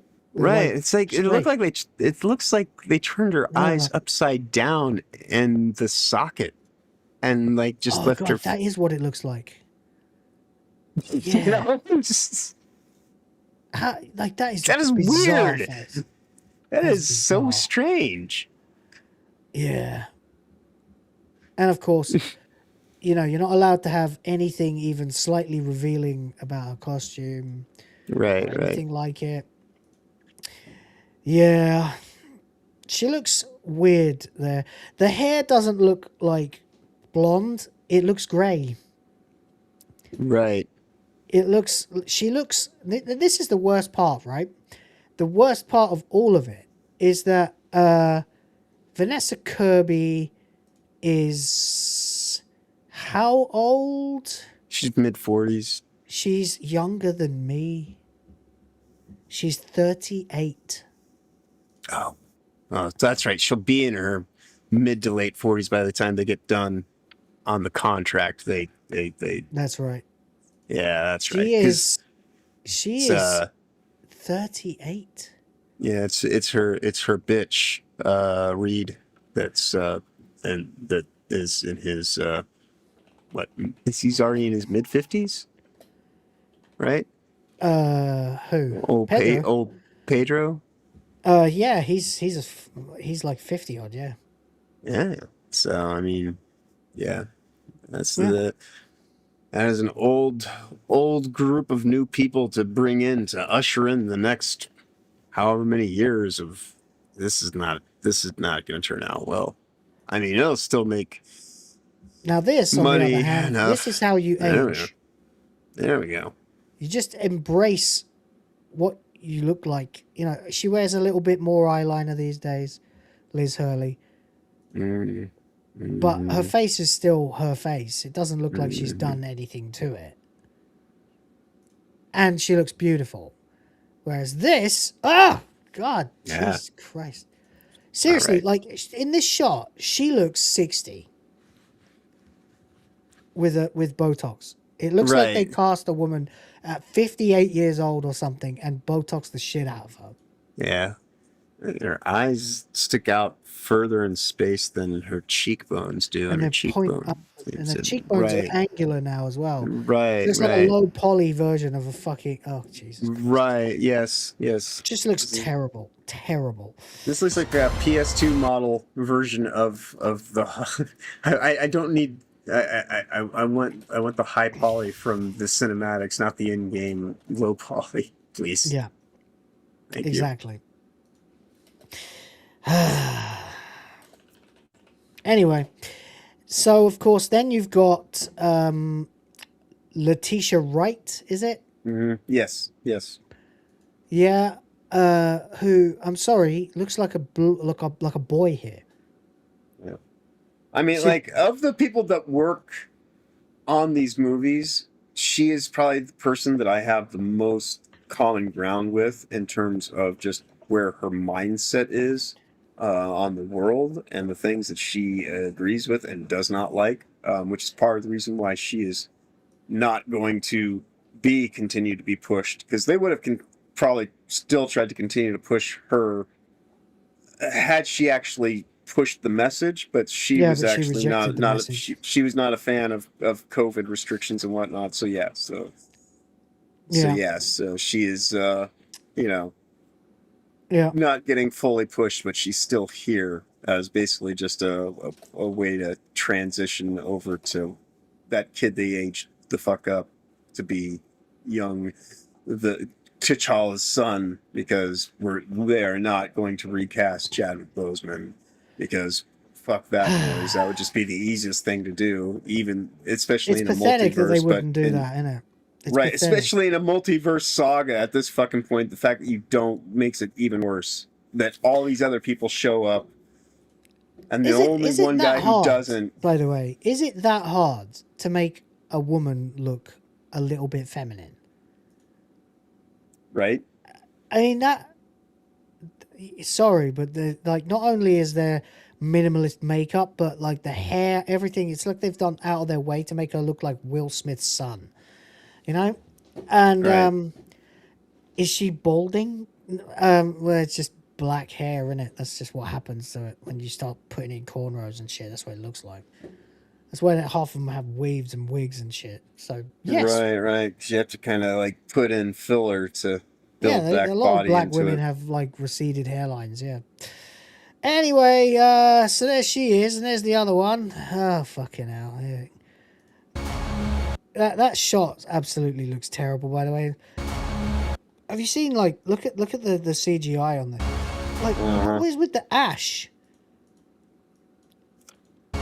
It looks totally fake. None of these people actually look like they are where they are supposed to be.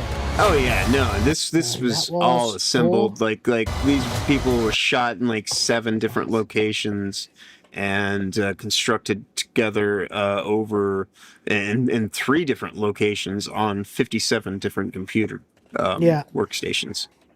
Yep. Shockingly bad. Yeah. Oh my god. You know, Kate Blanchett looks younger than her. Right. You know? Oh man, like fucking Jesus. Oh God, why can't I say her name right now? The gal who played the Master. You mean in Doctor Who?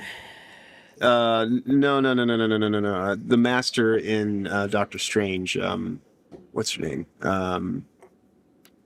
She was also in. Oh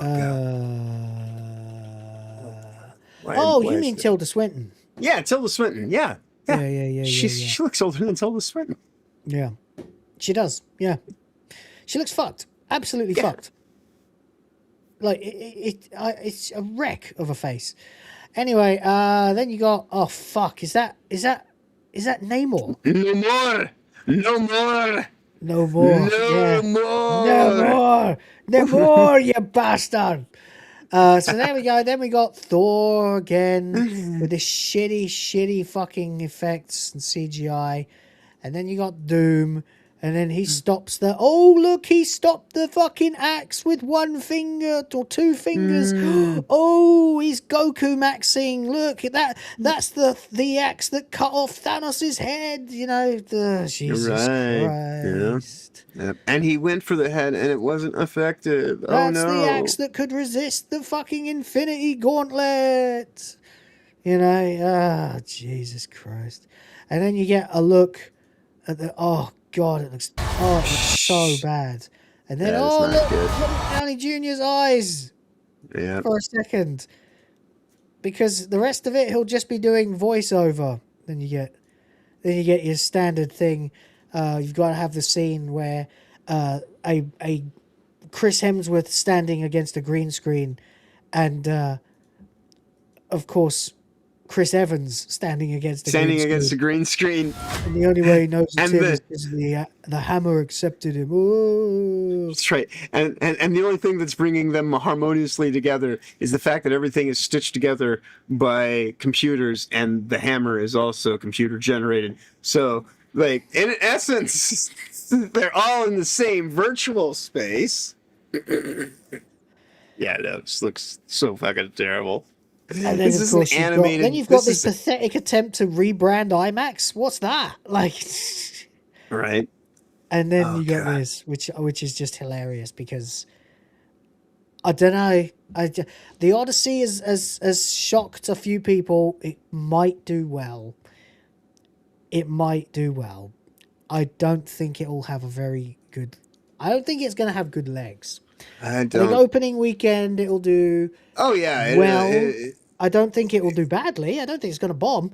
But I think a lot of people are checked out. A lot of people are fucking sick of what Marvel's become now.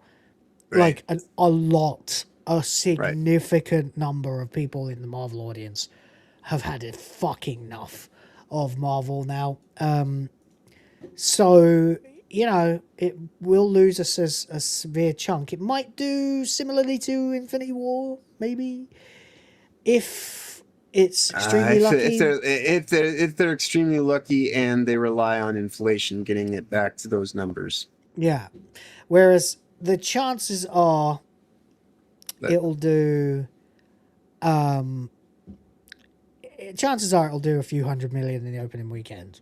And then I think it might fall off a cliff. I think it'll be like what they've got so many things to movies. balance. They got so many things to balance, and what they're showing is not showing promise. And the overwhelming majority of people in this film, Robert Downey Jr.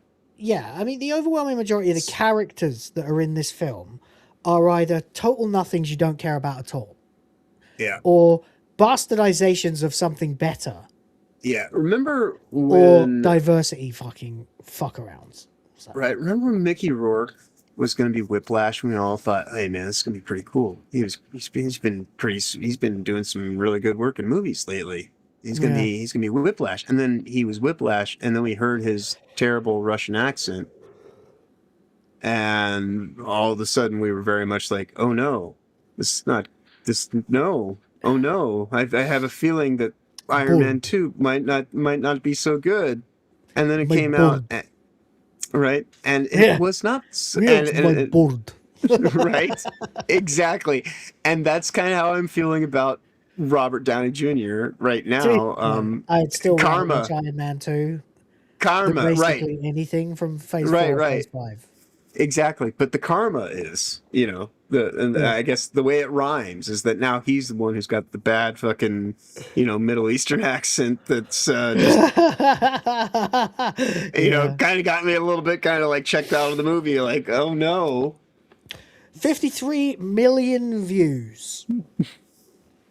And that was in the millions from the second that the fucking trailer dropped, Only 2.4 million likes, Yeah, I know, which is, you would figure it'd be closer to like at least 5 million. You like would think 10%. it would be, the average YouTube video does 10, 11, 12% likes. Yeah, so that's what I'm saying. Like, you think it'd be like around 5 million at least. So like only being halfway to what would be 10. It's like, yeah, this does not bode well, actually.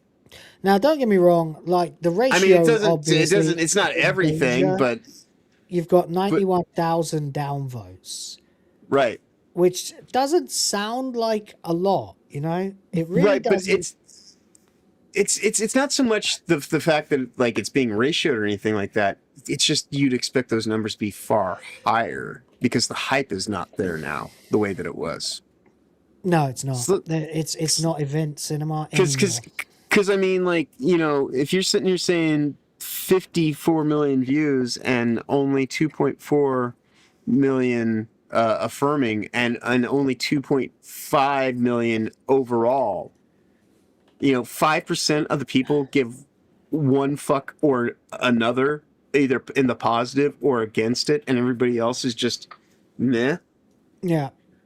I don't know about these numbers, man. These seem like these might actually kind of be like these might be getting inflated by some bottage to like, kind of like dilute what would otherwise be, because it's just like, it's, I don't know. It seems like they would want the numbers to be bigger, but there's only, I know, right? It's bizarre. It's weird.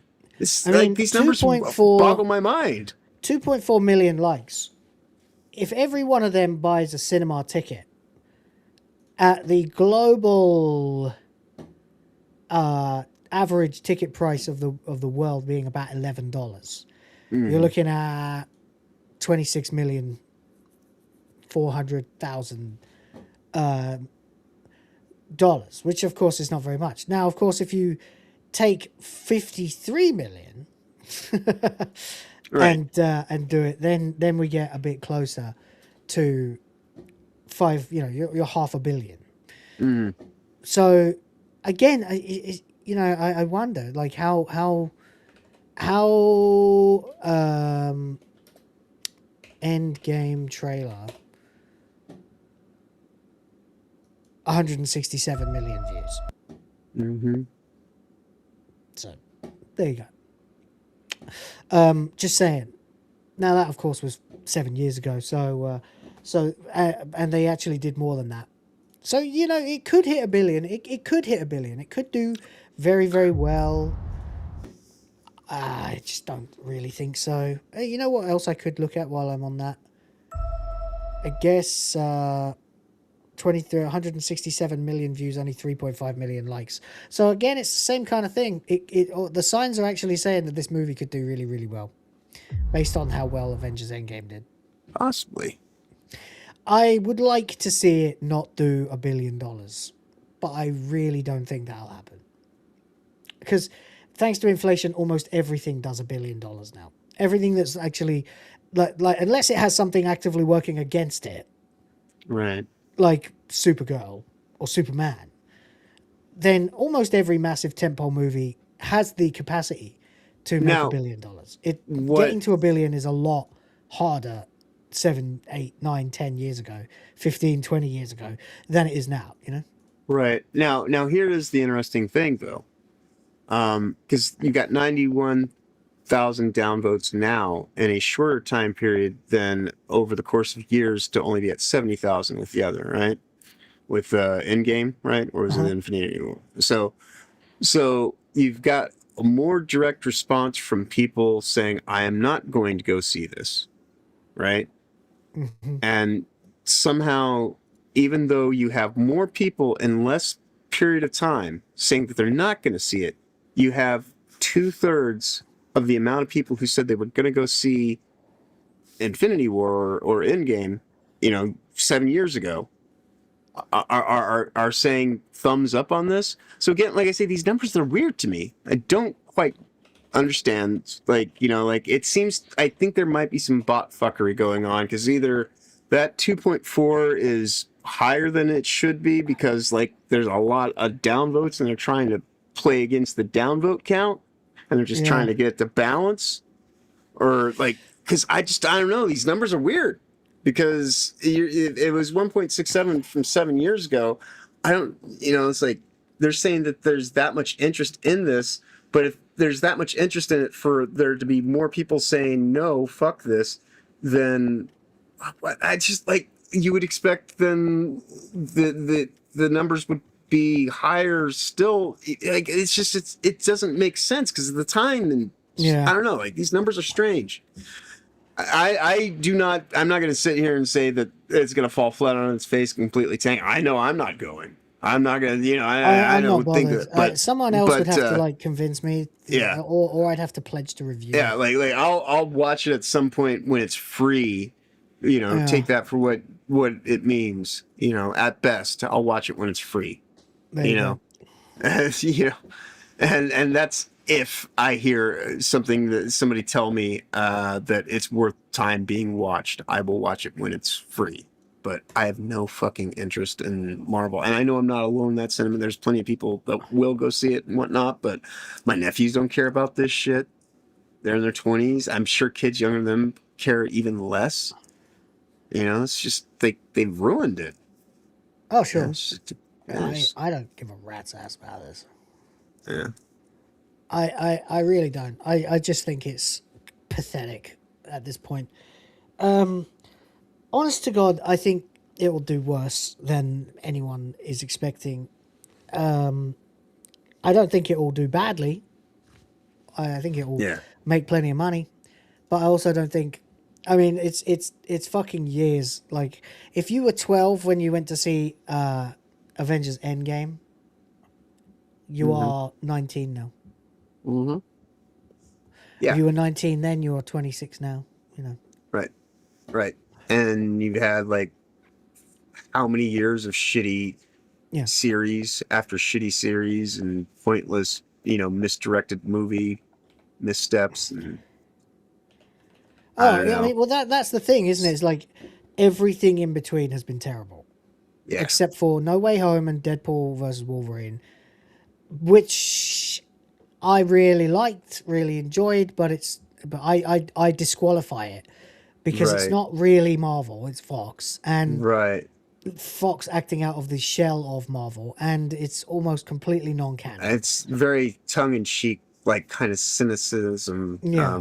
As much cynicism as you can have in them towards it right now. No. It's not any kind of continuation of the core story. No. So all of that shit, basically. As it stands now, I think, where was I just looking at something?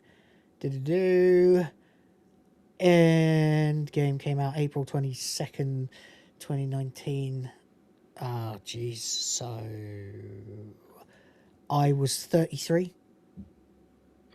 And now I'm 41. Mm-hmm. It's a lot of difference. It doesn't sound like it, but that's a lot of difference. The guy I was at 33, I was going and singing heavy metal on stage with bands, mm-hmm. and shagging around. And now I'm a married man with kids, and I'm not remotely interested in spending time on or money on this piece of shit. Yeah, it's pathetic. It's cope. They don't. I tell you what it is. I tell you what I really think. I want this to fail. I'm gonna say that. Because I don't care. I'll almost certainly lose, right? And that's fine. And then the wokies will be like, the chuds are getting owned. And it's like, well, first of all, not chud. Secondly, really don't care that much. If I have one emotion about it, it's that they don't deserve to succeed. Right. They have fucked this beyond all recognition, and if people actually turn out for this, they're just as big a cucks as the fucking idiots telling Sony they'll be back in a week. Right, exactly. You know, yeah. If people actually go out and watch this, if the normies go and see it, they're gonna walk in and they're gonna go, "Who the fuck are these fucking people? That's right. Where's Iron Man? Where's Hulk? Where's Black Widow? Oh wait, she's dead." Oh god, like it's gonna be a whole auditorium. Imagine if you go see like the last thing you saw. Can you imagine? Like they're gonna reshape the way theaters are constructed so that all the chairs are sitting in the corner so that you can watch watch from the corner. And everyone's trying to get to the back so they can be further closest to the actual corner. Oh my god. Yeah, the trailers don't come on. It's just footage of all their wives getting railed. Plush exclusive cuck corner seating. You sit there, you can get exclusive Marvel cuck seating where you get to go in 20 minutes early and watch a video of some guy just plowing the fuck out of your wife, girlfriend, sister, daughter, or mother while you sit there and are forced to watch it. And then the movie comes on, and at the end, Kevin Feige comes out and smacks you in the face with his dick. That's right. And then stirs up your popcorn with it. Yeah. In a fucking fleshlight bucket. Yeah. That's right. Jesus Christ. Oh, Jesus. It looks awful. I really want it to fucking fail. I do. I don't know that it will. I don't think it will. I wanted the Odyssey to fail too. The Odyssey deserves to fail as well. Not as badly as Avengers deserves to fail, but it definitely didn't deserve the success that it's seen. But then never underestimate a bunch of uninformed normies, you know. But then, let's be honest, Nolan fans are rabid. Normies will go see virtually anything if the voice of the vocal minority like I was saying them. earlier, like Whereas, the media empires themselves are built to support these things no matter what. Yeah. So you're gonna constantly. Whereas, with Avengers, people are well aware that Marvel sucks now. Mm. Like I'd say the general normie, the normie-rific narrative is, Marvel sucks now. Haven't seen a Marvel movie since No Way Home. Can you imagine if a person goes into this having only seen like No Way Home since Endgame, and maybe they saw Deadpool and Wolverine? That would be exactly who I am. Right. But you know what's been going on because we've been covering it. Well, I mean, I know what's been going on. I'm talking about... but I mean is I'm talking about an uninformed Joe Blogs normie who saw Endgame and thought it was great, skipped a few because didn't really care about TV shows. Okay, all right. So they watched Endgame, thought it was the greatest thing ever. Well, they thought it was great, But they weren't Marvel simps, So they just and then on out and said, it's a great movie. Right. But on the way to the car, they got mugged and were subsequently thrown to the ground and they were in a coma for a few years. Right. And woke up and saw No Way Home. And then slipped back into the coma. Right. They slipped back into the coma because they needed to be medically induced back into the coma so that they could take care of some other kind of because someone came from the future and told them the next few films are going to suck. Right. And there's no way that plays out. Right. Yeah. What I mean is somebody who goes to see these things when they're big events, and that's about it. And the rest of the time, they're like, I'll see it on Disney Plus or I'll catch it on and they DVD. just don't care about it. Yeah, but they went to see like Endgame because it was the biggest or fucking movie. Or they're people that go to the theater every weekend, and they're just going to go. A normal guy who doesn't go to the cinema all the time, but had seen like half-ish of the MCU movies, the big ones, They saw Iron Man, maybe they saw Captain America. They probably saw Captain America 2. They almost certainly saw Avengers Avengers Ultron, probably Civil War, then like Infinity War, then Endgame, maybe Guardians of the Galaxy, or Thor Ragnarok, and then saw Endgame and thought, yeah, well, that was a nice ending, but they don't go all the time. They went out for fucking Spider-Man No Way Home because holy shit, Tobey Maguire, then they ended up catching like, I don't know, Deadpool and Wolverine because it looked funny, and that was Wolverine and it looks really violent and cool, so I'll go see that, and then they haven't actually followed any of the dirt sheets. They haven't actually followed any of the backstage news. They haven't been watching the shows. They don't really know what's going on with Captain America. They don't really know what happened to Black Panther, And then they go see this. And it's going to be like, hey, there's Thor. Who the fuck are these people? What the fuck are they doing here? Didn't he die already? Who's she? Where's Scarlett Johansson? Right. Why is Loki dead? But he's not dead. What's the TVA? Right. Why is Fantastic Four here? And why is it that fucking creepy bastard again? Right. Well, here's another weird thing that's going on with it though too. Is like, who are these cunts? In other words, basically. Right. So remember when they did the first and let's not forget. The first minutes of this film featured Tobey Maguire getting killed by Wolverine. Right? Exactly. Yeah, no, this is, I don't know how this is going to travel. And the story makes no sense. Yeah. They just want to mount massive cannons onto each reality to separate the universes as if they're geographically located. You're talking about dimensions. Right. It's the spaces in between. like the whole thing about parallel dimensions, they quite literally inhabit like the same metaphysical space, but they're physically like they're dimensions. They're supposed to be parallel dimensions. Right. Like walking they're through not a solid. mirror. Right. It's not solid.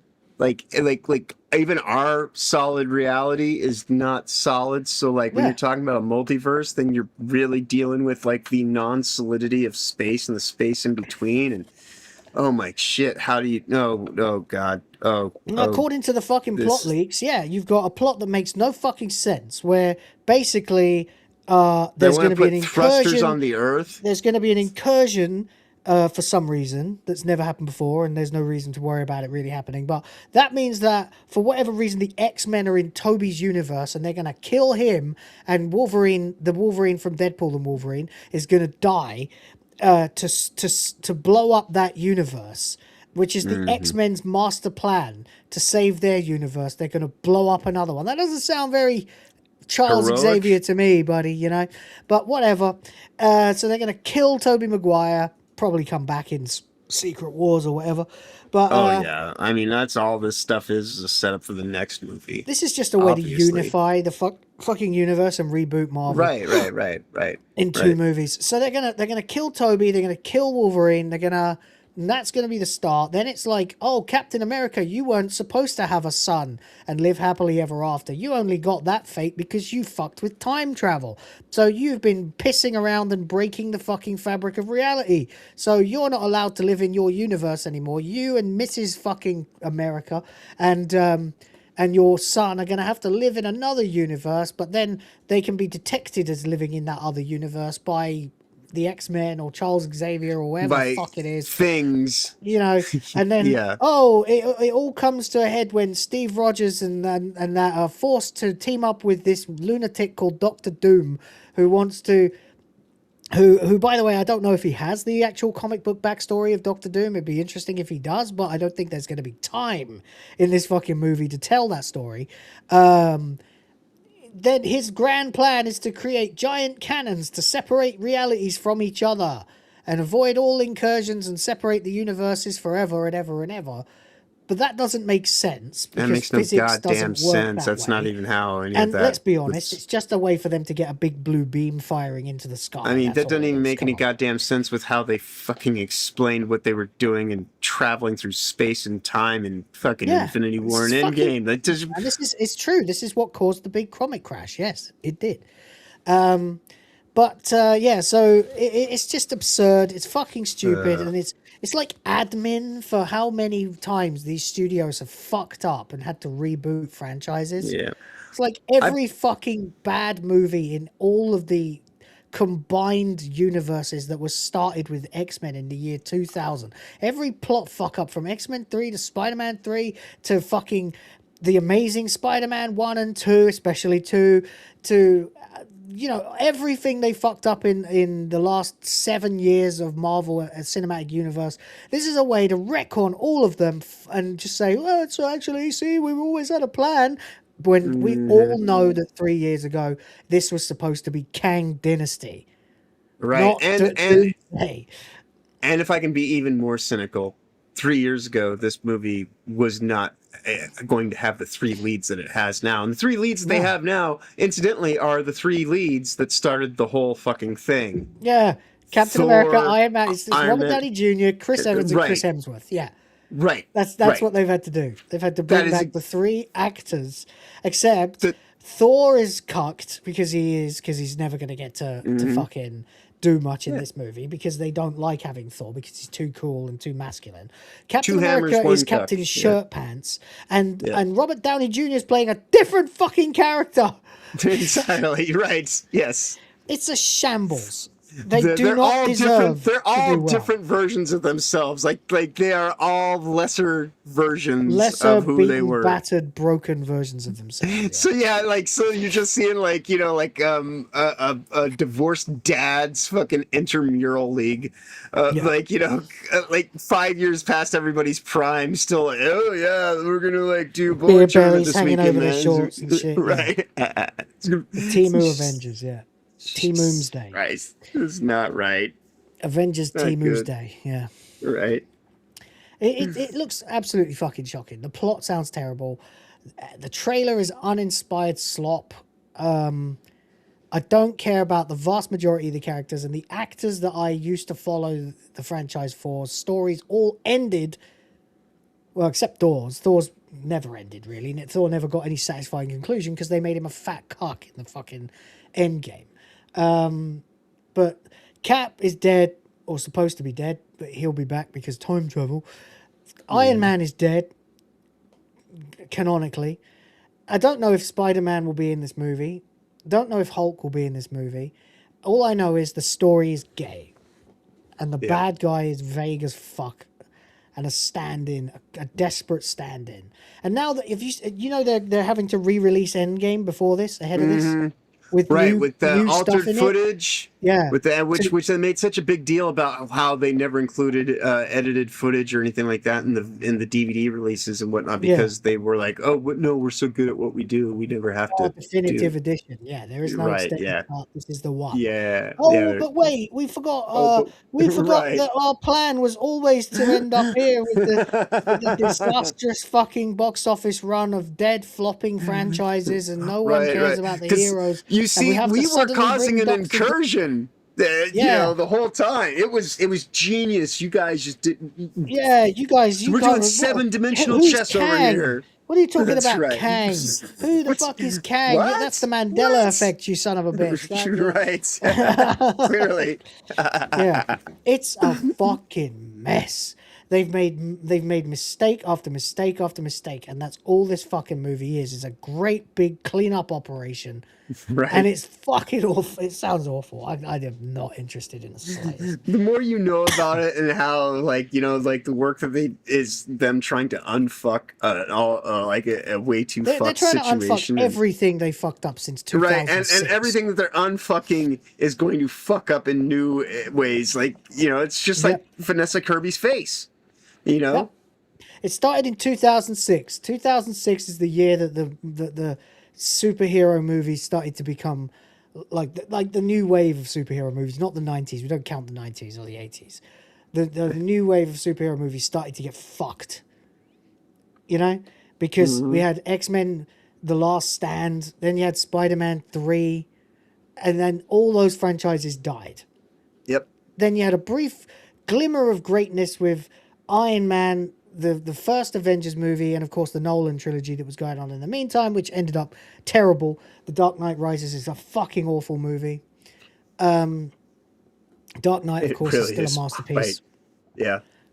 And ultimately, they managed to crowbar it back, but it's been diminishing returns after diminishing returns, and then Guardians of the Galaxy fucking saved their asses in like 2014, and they suddenly realized they could get away with it again, so they pushed and pushed, and they carried on the whole fucking Infinity Saga, and they managed to get to Infinity War, which was glorious, and Endgame was stupid, but passable. I can watch it. Although it is really not very good, like as a story. It doesn't make sense. But you don't care by that point. You just want to see them kill Thanos, and that's really good. So fair enough. It's kind of like saying how the Ewoks were shit. But we all accept them. So shut up. Right. So I can't really shit on Endgame. But everything since then, it's just been it's been like an actual fucking disease, like a cancer going through the whole of the genre, not even just the franchise. Right. Everything's fucked. Right. So I don't know what they think they can crowbar back now.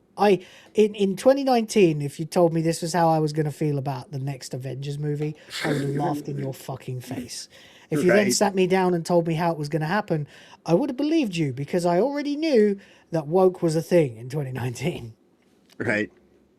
I rolled my eyes at the girl boss scene. And speaking of movies that didn't deserve to do as well as they are going to, here's the Odyssey. And you can say what you like about Avengers Doomsday, at least the costumes look all right. What the fuck is that? Good God, this movie is appalling. I haven't seen it. I've seen a lot of it. I've seen quite a bit of it in various leaked scenes. Yeah. I can't deal with the absence of a real soundtrack. For a start. Hate that. Hated it when they did it to Doctor Who, and I hate it now. Absolute cancer. It doesn't deserve to do well, but of course on Rotten Tomatoes it has 94% from fucking critics and 97% from 10,000 verified ratings. Wow. In a week and a bit. Wow. This movie has been out for 10 days? Mm-hmm. Something like that? How many days has it been? I don't know. It's been out for, a week, the opening weekend. A week plus. A week, nearly 2 weeks. Better part of 2 weeks. About 12 days-ish. You're telling me that in 12 days, 10,000 people actually went to Rotten Tomatoes to give their verified review? I don't believe it. That is a lot. I really find that hard to believe, I really do. Does it have that much of a frequency of is that a normal thing for people? Well, that's what I'm trying to think, Yeah. It just seems to me that that's a really big number of people that actually wanted to. That's an awful lot of people verifying that they saw the movie and posting their reviews on Rotten Tomatoes. Right. Personally, X to doubt, Derek. That's right. It's kind of like me saying with the thing with the Avengers a second ago, where the math just seems a little weird. All those thumbs up seem odd to me. Period of time. So yeah. This website is not working. Fuck. All right, whatever. The page isn't loading properly, and it's not reflecting on the screen share. So whatever. Anyway, it says it's 97% from 10,000. Okay. Now, on the other hand, you could say, look at this. This is the Lord of the Rings. The Return of the King. Yes. Okay. One of the greatest movies ever made. One of the installments of the single greatest cinematic achievement of all time. Right. The absolute greatest trilogy of movies in the world. Indeed. Bar none. Right.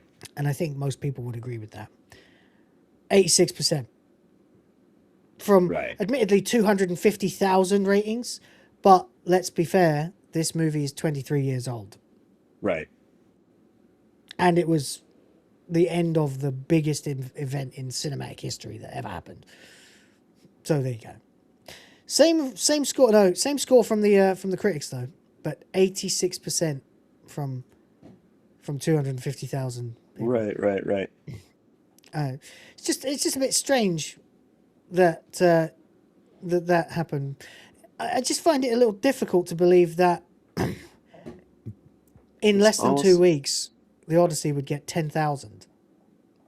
Maybe 3,000, maybe 4,000, I could imagine. You know? People would have something to say. I mean, it's just a bit weird, you know? Like, is there a... Let's see. I'm trying to think if there's... I mean, that's a hell of a amount of high praise. Is kind of like, I don't know. In this day and age that we have now of the dead internet, basically being pretty much assured that, you know, like everything's fake and gay, as they say, you know, like even the internet traffic is, you know, completely just bullshit generated, you know. It's worth pointing out, by the way, that Rotten Tomatoes is taking a month of Sundays to fucking load at the moment. And it has been for a few days now. So I'm wondering what the fuck's going on with this website. Anyway, I find it very difficult to believe that Odyssey would manage to get itself 10,000 verified ratings already.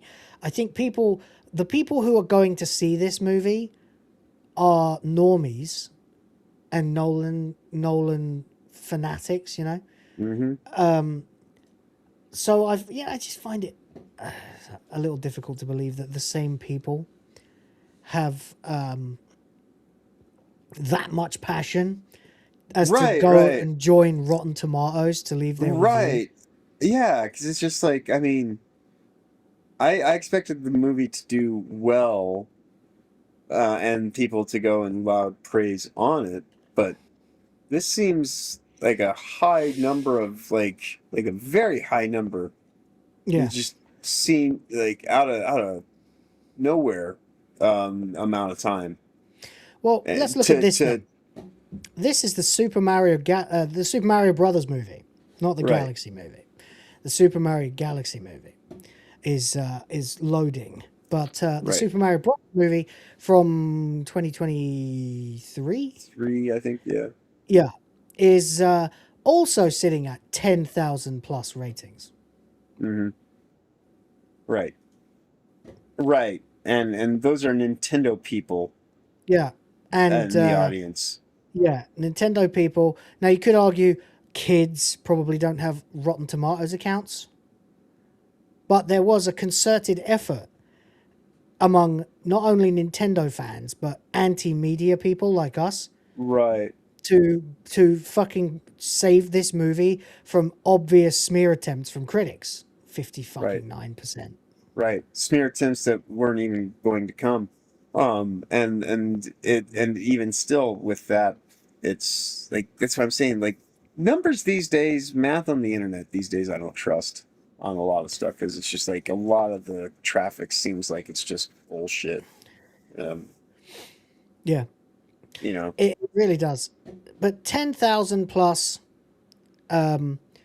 reviews. Now that movie is 3 years old. Here's the sequel.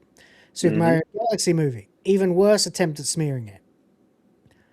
87%, 10,000 ratings. Right. Once again, people definitely attempting to protect the movie from the critics. So does it always have just like around like 10,000 ratings then? And then it just like, it comes out and it's got 10,000 ratings and then it's just, that's it? Because well, I mean, no, because The Lord of the Rings has 250,000. Right. Okay. Well, so that is weird then. Yeah. You know, so because apparently it's like, the Odyssey is not only apparently the Odyssey, right? Which and vibes are vibes. No matter what, I don't think there are that many diehard Christopher Nolan fans in the world. There are a lot, but they ain't that many. Right. And and the normies who are going to see this because they've just heard it's great. I would think that there's more Nolan. people willing to go and create an account out of like the spite of still finding something to complain critics. about. Yeah. You know, than somebody being like, oh, well, I must go make an account because this movie was actually so good that I have to talk about how good it was. Yeah, it seems to me like, because when people have the tendency to be shitty, you know, then yeah, that I see a drive for that. But people just being normies that just go in and watch a movie and they may like it. Yeah. I don't see them going and making an account and doing all the steps.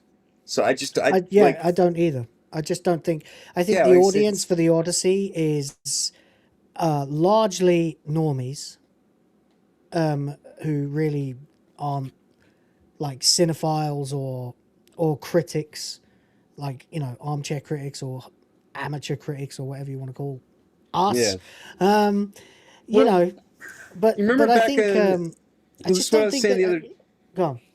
Oh, go. Well, I was just saying, this is just like, it just reminds me of what I said the other day about the way books, New York bestsellers. You know, that's what modern internet traffic is like. Internet is like book sales. You can't trust any of these numbers on any of this shit anymore. You know, because they will quite literally. Why not buy some bot traffic just to ensure your, you know, like your triple AAA tier fucking media project has at least some level of support behind it. That might just be part of the baked in level of like, not only are we doing buying ad space nowadays, we're also, you know, buying ad space insurance, which is let's go get some bot traffic. Yeah. You know. Now, of course, the other thing to remember about all of this is that Rotten Tomatoes as a website is about as reliable as a plumber's estimate. Right. So you got fuck all chance, really. This website exists to be propaganda for films. Exactly. It doesn't actually exist to do its job, at least not as most people who use it would define it. Even the fucking rating system itself is misleading as shit. Because doesn't the rating system also even have like a terms of service kind of thing to where they can toss I mean, the thing is with Rotten Tomatoes, reviews? right? You are not looking at an average score. Right. Okay? You're not looking at an average score at all when it comes to right. They do. That's right. They qualify their score. It's got all these algorithmic bullshit done to it. Yeah. If you give a film at least 5.5 or something, or 6 out of 10, that counts as fresh. Right. And then the number you see is the number of fresh reviews weighed against the number of rotten reviews. Right. So all we know really from any Rotten Tomatoes score is that 97% of audiences think this is a 6 out of 10. Right. Which is not the glowing 97%. You mean viewers are saying that it's 9.7 out of 10? No. Right. And a 6 out of 10 is just an average movie, which if that's all it takes for something to be considered good, is just existing. Yeah. That's the baseline of most movies. So yeah, it even exists. Mortal Kombat 2. Even Mortal Kombat 2 that came out a couple months ago. Even that has got 5,000 ratings. Right? Yeah. But that has taken 2 months. The Odyssey has 10,000 in a week. Right. I don't know. It sounds to me like there's an awful lot of fucking bots on there.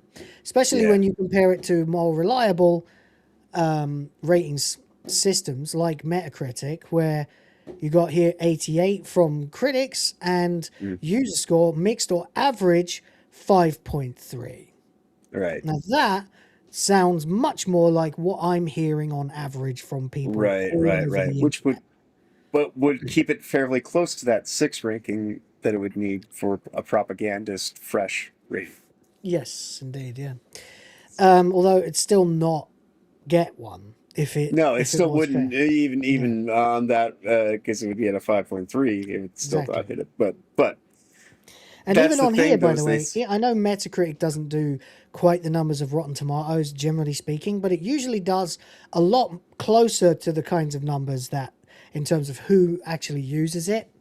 Metacritic is used by a lot of internet people, whereas Rotten Tomatoes, fuck knows. Normies don't care to review movies. They just watch them. Which is why I don't believe it, especially when you see that there's only 2,500 people on Metacritic. Right. So 5.3 out of 10 average score. And that is the average score, right? So that's a much better and more reliable one. Then there's this from Kotaku in Action. Rotten Tomatoes says the Odyssey has a 97% audience score. The raw JSON data proves it's actually 56%. Rotten Tomatoes made a major change to how audience scores were calculated back in 2019. Yes, that was because of Captain Marvel. Many people don't realize what happened, but this single change is why the Odyssey score sits at a glowing 97%, yet standardizing the data properly reveals it's actually 56%. Before 19, RT used a pull mechanic. An unverified user had to actively decide to leave a review, log in or create an account, navigate to the movie page and submit their rating. After 2019, RT shifted the primary score to a push notification via ticket processors like Fandango. A ticket buyer walking out of the theater gets a prompt. Did you like the movie? Tap 1 to 5 stars. Yeah. So that's Yeah. why 10,000. Right. It's trying to get you when you're basking in the glow before you've had Yeah. like, the nutting of consciousness. You've got a ticket. The time is set. Your ticket is verified through Fandango. And then you get a click on your phone at the time when the movie is set to finish. Did you enjoy it? Right. So there you go. Now, it says here, see the real numbers yourself. The Odyssey on Rotten Tomatoes, right-click anywhere on the page and view page source. The JSON data block looks like liked count, not liked count.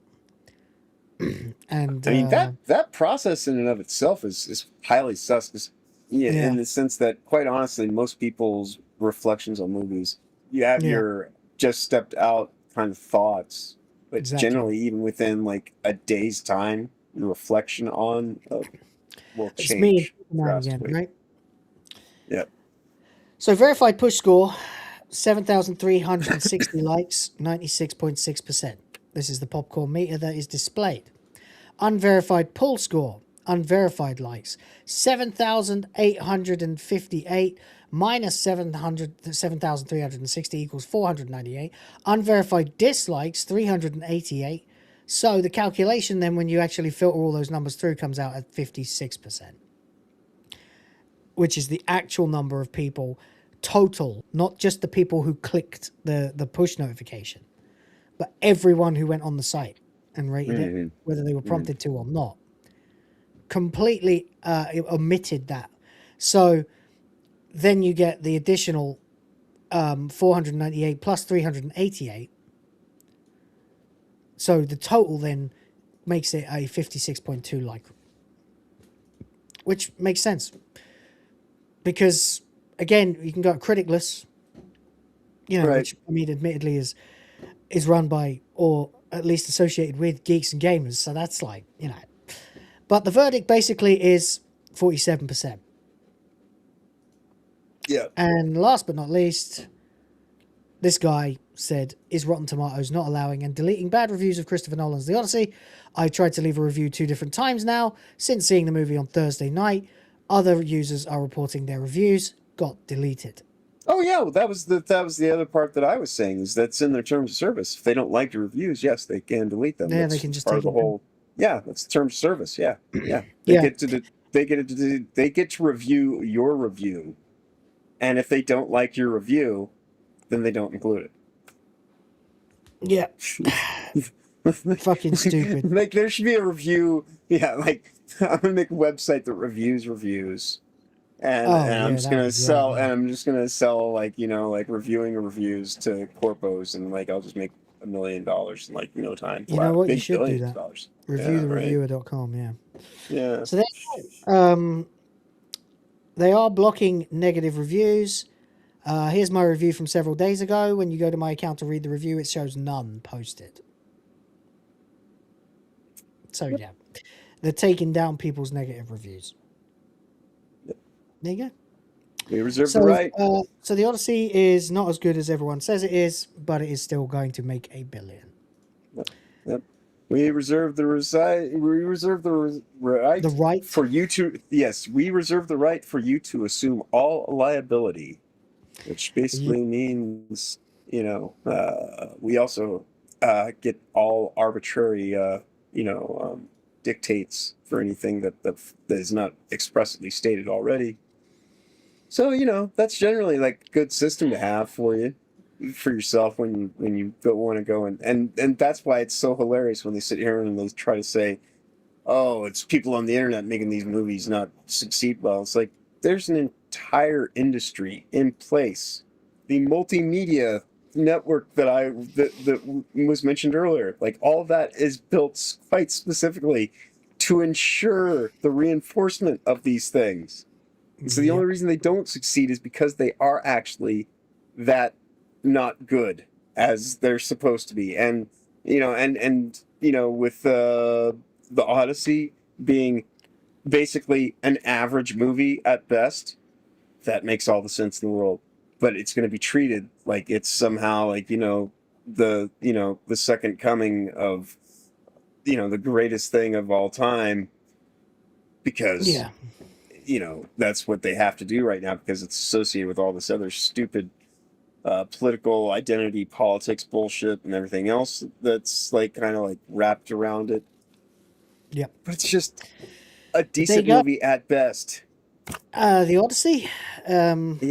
At best. It's a decent movie. Absolute outside best. It's competently made and incredibly insulting to the source material. Right. Yeah. From everyone's account who actually and it looks like a Nolan thing where he just goes and bases it into I'm gonna make this so much reality that it's just gonna be like unlike the thing. Nolan's a moron, mate. I don't know what the fuck happened to him. I think he's because he's nearly been cancelled a couple of times. Right. And he's just chasing Oscars now, really. That's it. Seems to be. Yeah. He sold out. He sucks now. It's fine. It's just another thing I just don't need to care about anymore. Yeah. Good for me. I'll go watch Ghostbusters 1980 version. Anyway, there you go. That's our show. Thank you very much, guys, for being here. Appreciate you all. And is Will in front of the big ball at Epcot? No, I'm in front of a wall of nice tiles that have like cracked lines in them. They're pretty cool. Poke out like soundproofing too. Yeah. In fact, there used to be a window behind me. We built a wall. Oh, nice. Whereas before I had it boarded up with some plywood and a couple of posters on it and then some shelves. Now it's literally a wall that someone built. Nice. So it's even more soundproofed as well. Oh, it's completely. It's like I actually have to think to myself sometimes that there used to be a window there. Right. Well, and I'm like, when I move out, I've got to tear down a wall. Right. Yes, that is the end of the show. We have been here for 3.5 hours talking about Xbox and, well, all the other bollocks, really. Marvel, Odyssey. What else did we talk about? Quite a few. Covered quite a few things, actually. Fuck quartering. I can't be bothered with him. He's a son of a... Yeah, we already talked enough about cut corners today. Yeah, we did. Oh, yeah, PlayStation, being the cuck chair. That's right. And Supergirl. Yeah, that was it. And God of War. Yes. Yeah. Yes. Cuck corners and stunt fucking. There's your TLDR for the show. If you're just joining us now and want to go back, what did I miss? Well, there you go. Go back and check it out. I promise you will not be disappointed. But holy fuck. Now, yes, I know. That's why I was just like, but right now, though, something else that doesn't disappoint. Hell yeah. Thank you. James OP has just done a a $50 super chat, and said nothing. Thank you, sir. That's just whapping it out on the table, man. That is kingly, absolutely god tier. Fuck yeah, baby. Let's go, style.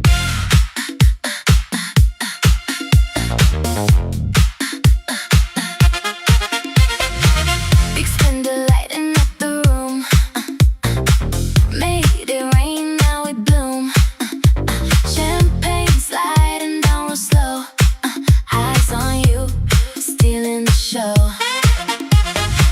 Daddy, daddy, pull us in. Let it pour like a nice spin. You the fire, make it sting. Come closer, you're the king.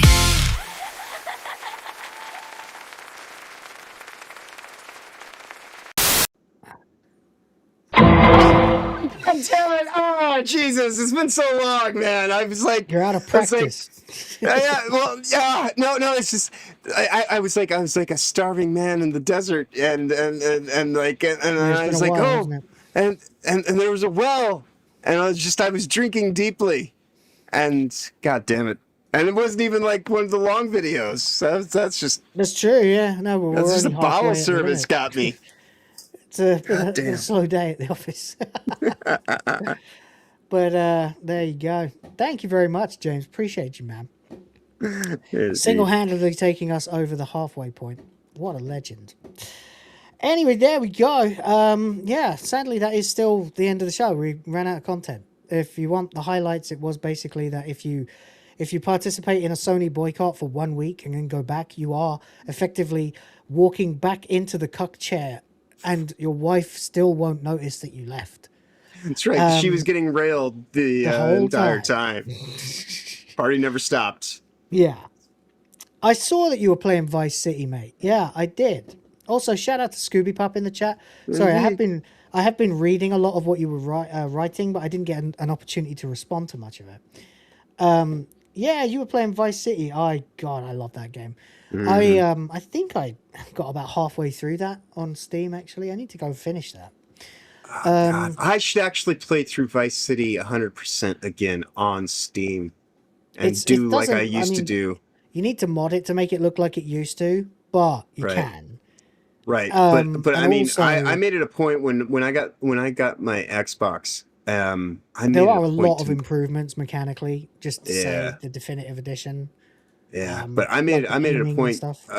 I made a game save where I did every single side quest before you did the very first mission of the game. So when you finished playing through the story, you got 100% of the game. I need to do that on Steam again. You did.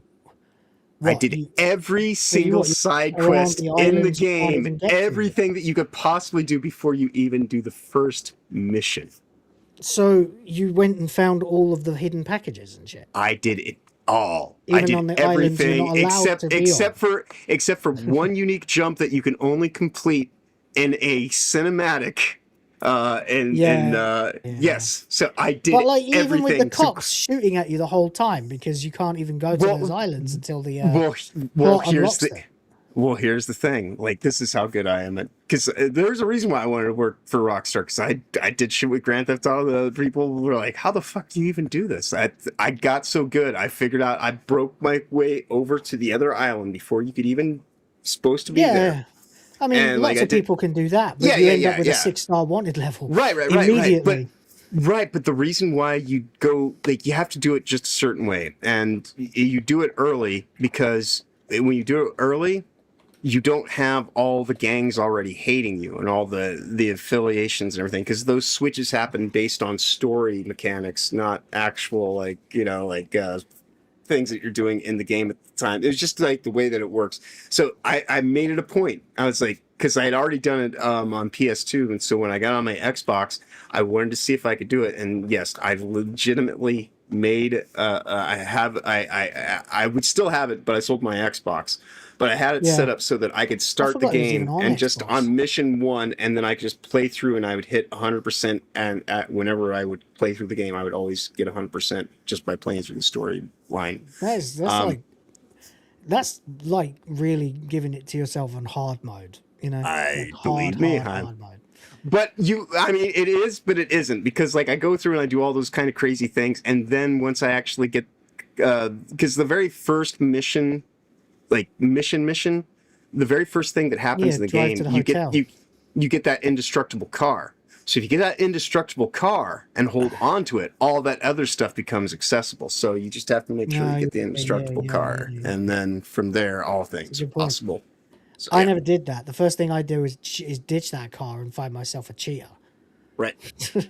But yeah, keep the indestructible car, get yourself a property that you can put it in, and then you can do everything. And you can have your armor. Interesting. And just, yeah. Interesting. Very interesting.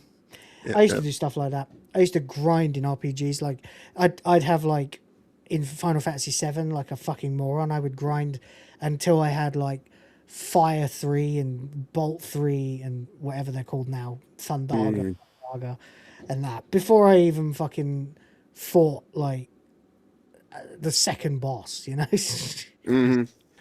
Yeah, remember back when they used to during Christmas when they would have the snow in GTA Online. I kept the snow in my world until I think it was in February before I got rid of the snow.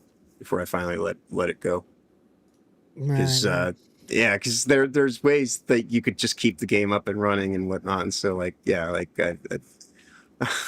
have done some crazy shit inside of Grand Theft Auto games, or just games in general, just checking stuff out and seeing how engines work, and what the limits are, all that crazy Fair stuff. enough. So yeah, Fair enough. Anyway. All right, we should probably wrap it up now, unless anyone else is going to drop a nuke. I know, right? Right, yeah. Anyway, thanks for being here. Appreciate the support. You guys are awesome. Join the Griff Force. Go green for the princesses. And yeah, that's about it. It was our 3rd anniversary of the show. Happy birthday to WTF Live, which technically began way back in fucking hell. He's done it again. Well, there it is. Christ. You mad lad. He went back to the foreplay. You know, like I said, you gotta give my it like God. a little bit.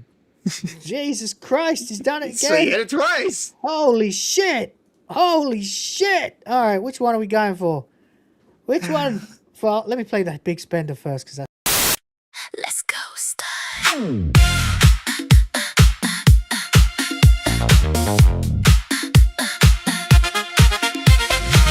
Big spender lighting up the room. Made it rain, now we bloom. Champagne sliding down real slow. Eyes on you, stealing the show. Daddy, daddy, pull us in. Let it pour like a nice spin. You the fire, make it sting. Come closer, you're the king.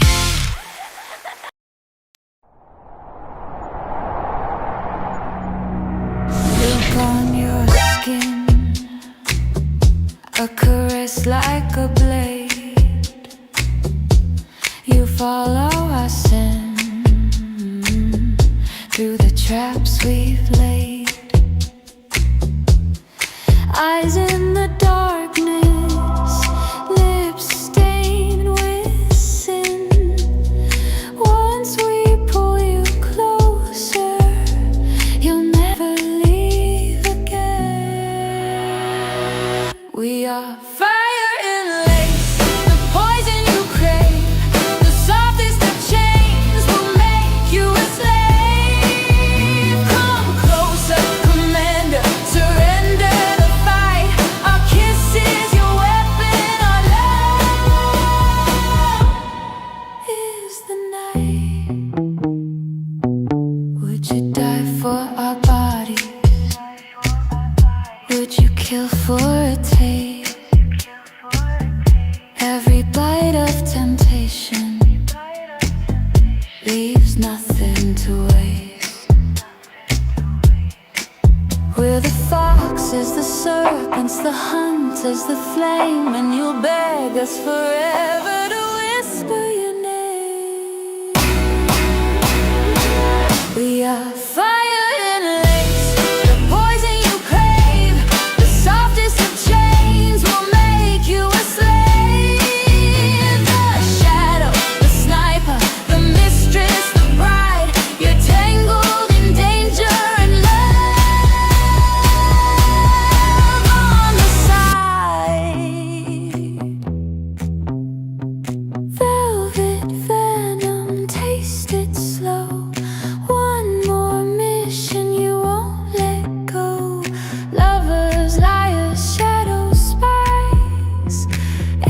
Jealousy and alibis. We are fire and lace, the poison you crave. Bound by our beauty, you'll go to your grave. The fox hunt has caught you, no place left to run. Our love is a bullet and darling, you're done. Bang, and you're ours.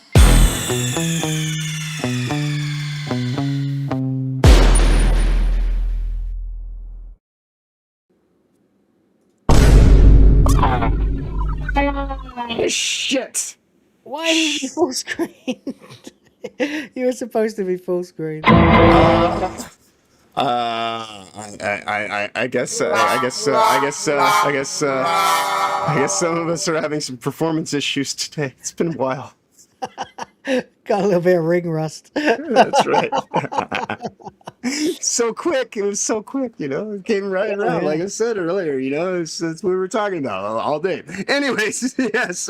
Thank you so much, Hey, James. you're a legend, man. That's so awesome. Thank you so much, buddy. Appreciate that. That goes into the Christmas bank. Indeed. or school fund or whatever the hell I need it for. And here's a little secret people don't know. For the last few months, while I had all those tech issues, unfortunately, it has been months since I actually been able to enjoy the videos all the way through and actually watch them. Usually I have to shut the audio off or else they'll freeze up while we're doing stuff in the studio.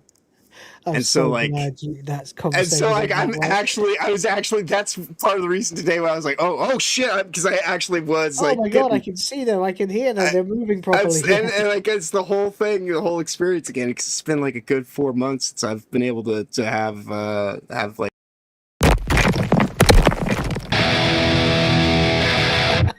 yes, it's been that long since I've built a wall, so to speak. I've gotten fully bricked. Yes. Yeah, that's right, baby. That's right. That's right. You were Quality Washington work. Monumenting. You were Washington Monument maxing. There you go. Indeed. All right. Well, James, you're a fucking legend for that, man. Thank you so much. Appreciate you. That's that's so awesome.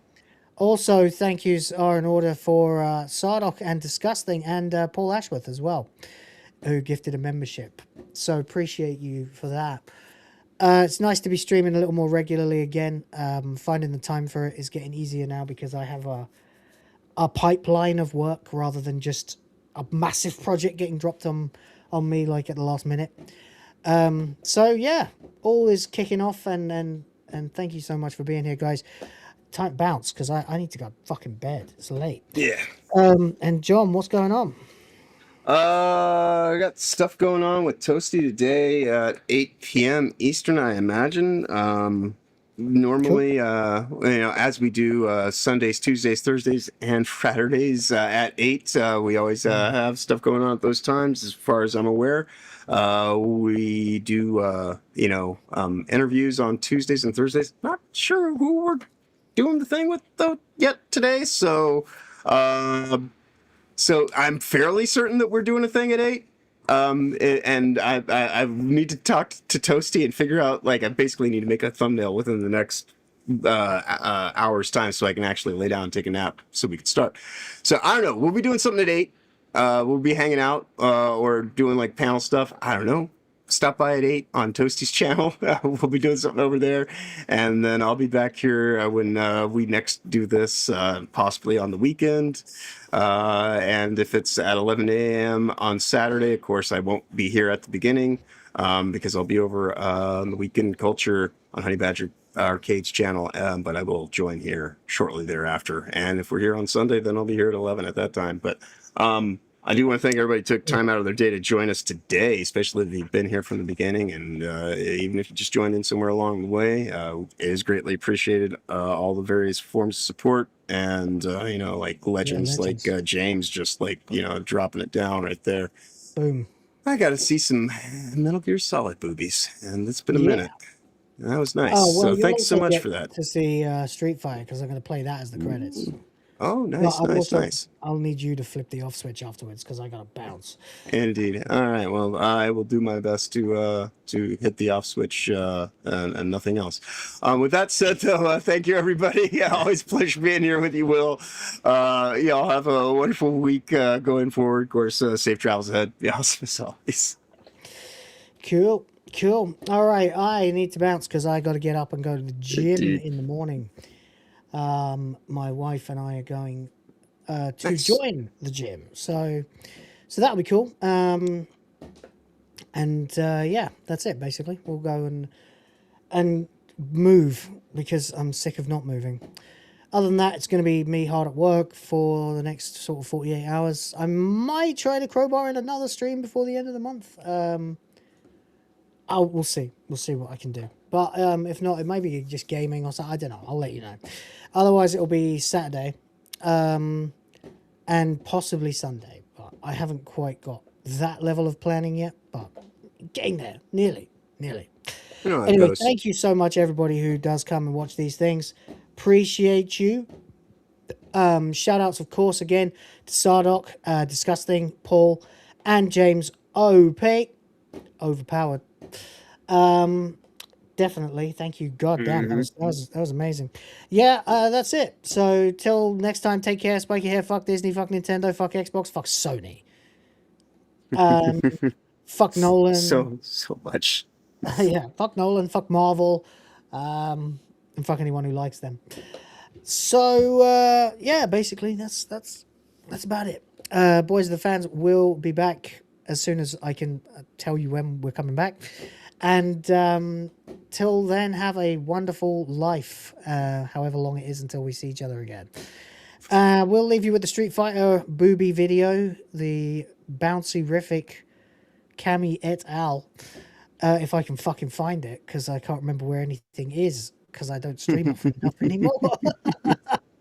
Right. Fuck? What's it called? Oh yeah, that's it. I know. Yeah, make like a. And I'll find it, and then that will serve as credits, and we'll catch you on the next one. Till then, be at peace, and see you next time. Hey there, stranger, locked eyes across the ring. I'm the one who breaks bones and still makes hearts sing. Built for the fight, every curve a weapon too. But tonight I'm craving something only you can do. I've thrown down champions, left them begging on the mat. Now I want you under me. How about that?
swinging. My rhythm's relentless, my hunger's still stinging.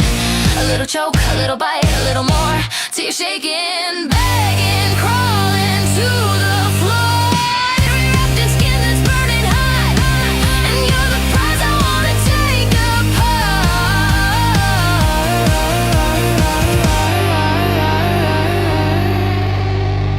Ready or not. So step into my ring when the lights go low. One night, no rules, just us and the glow. I'll fight you, I'll love you, I'll wreck you so right. Come get this fighter, let's go all night. You win. Perfect.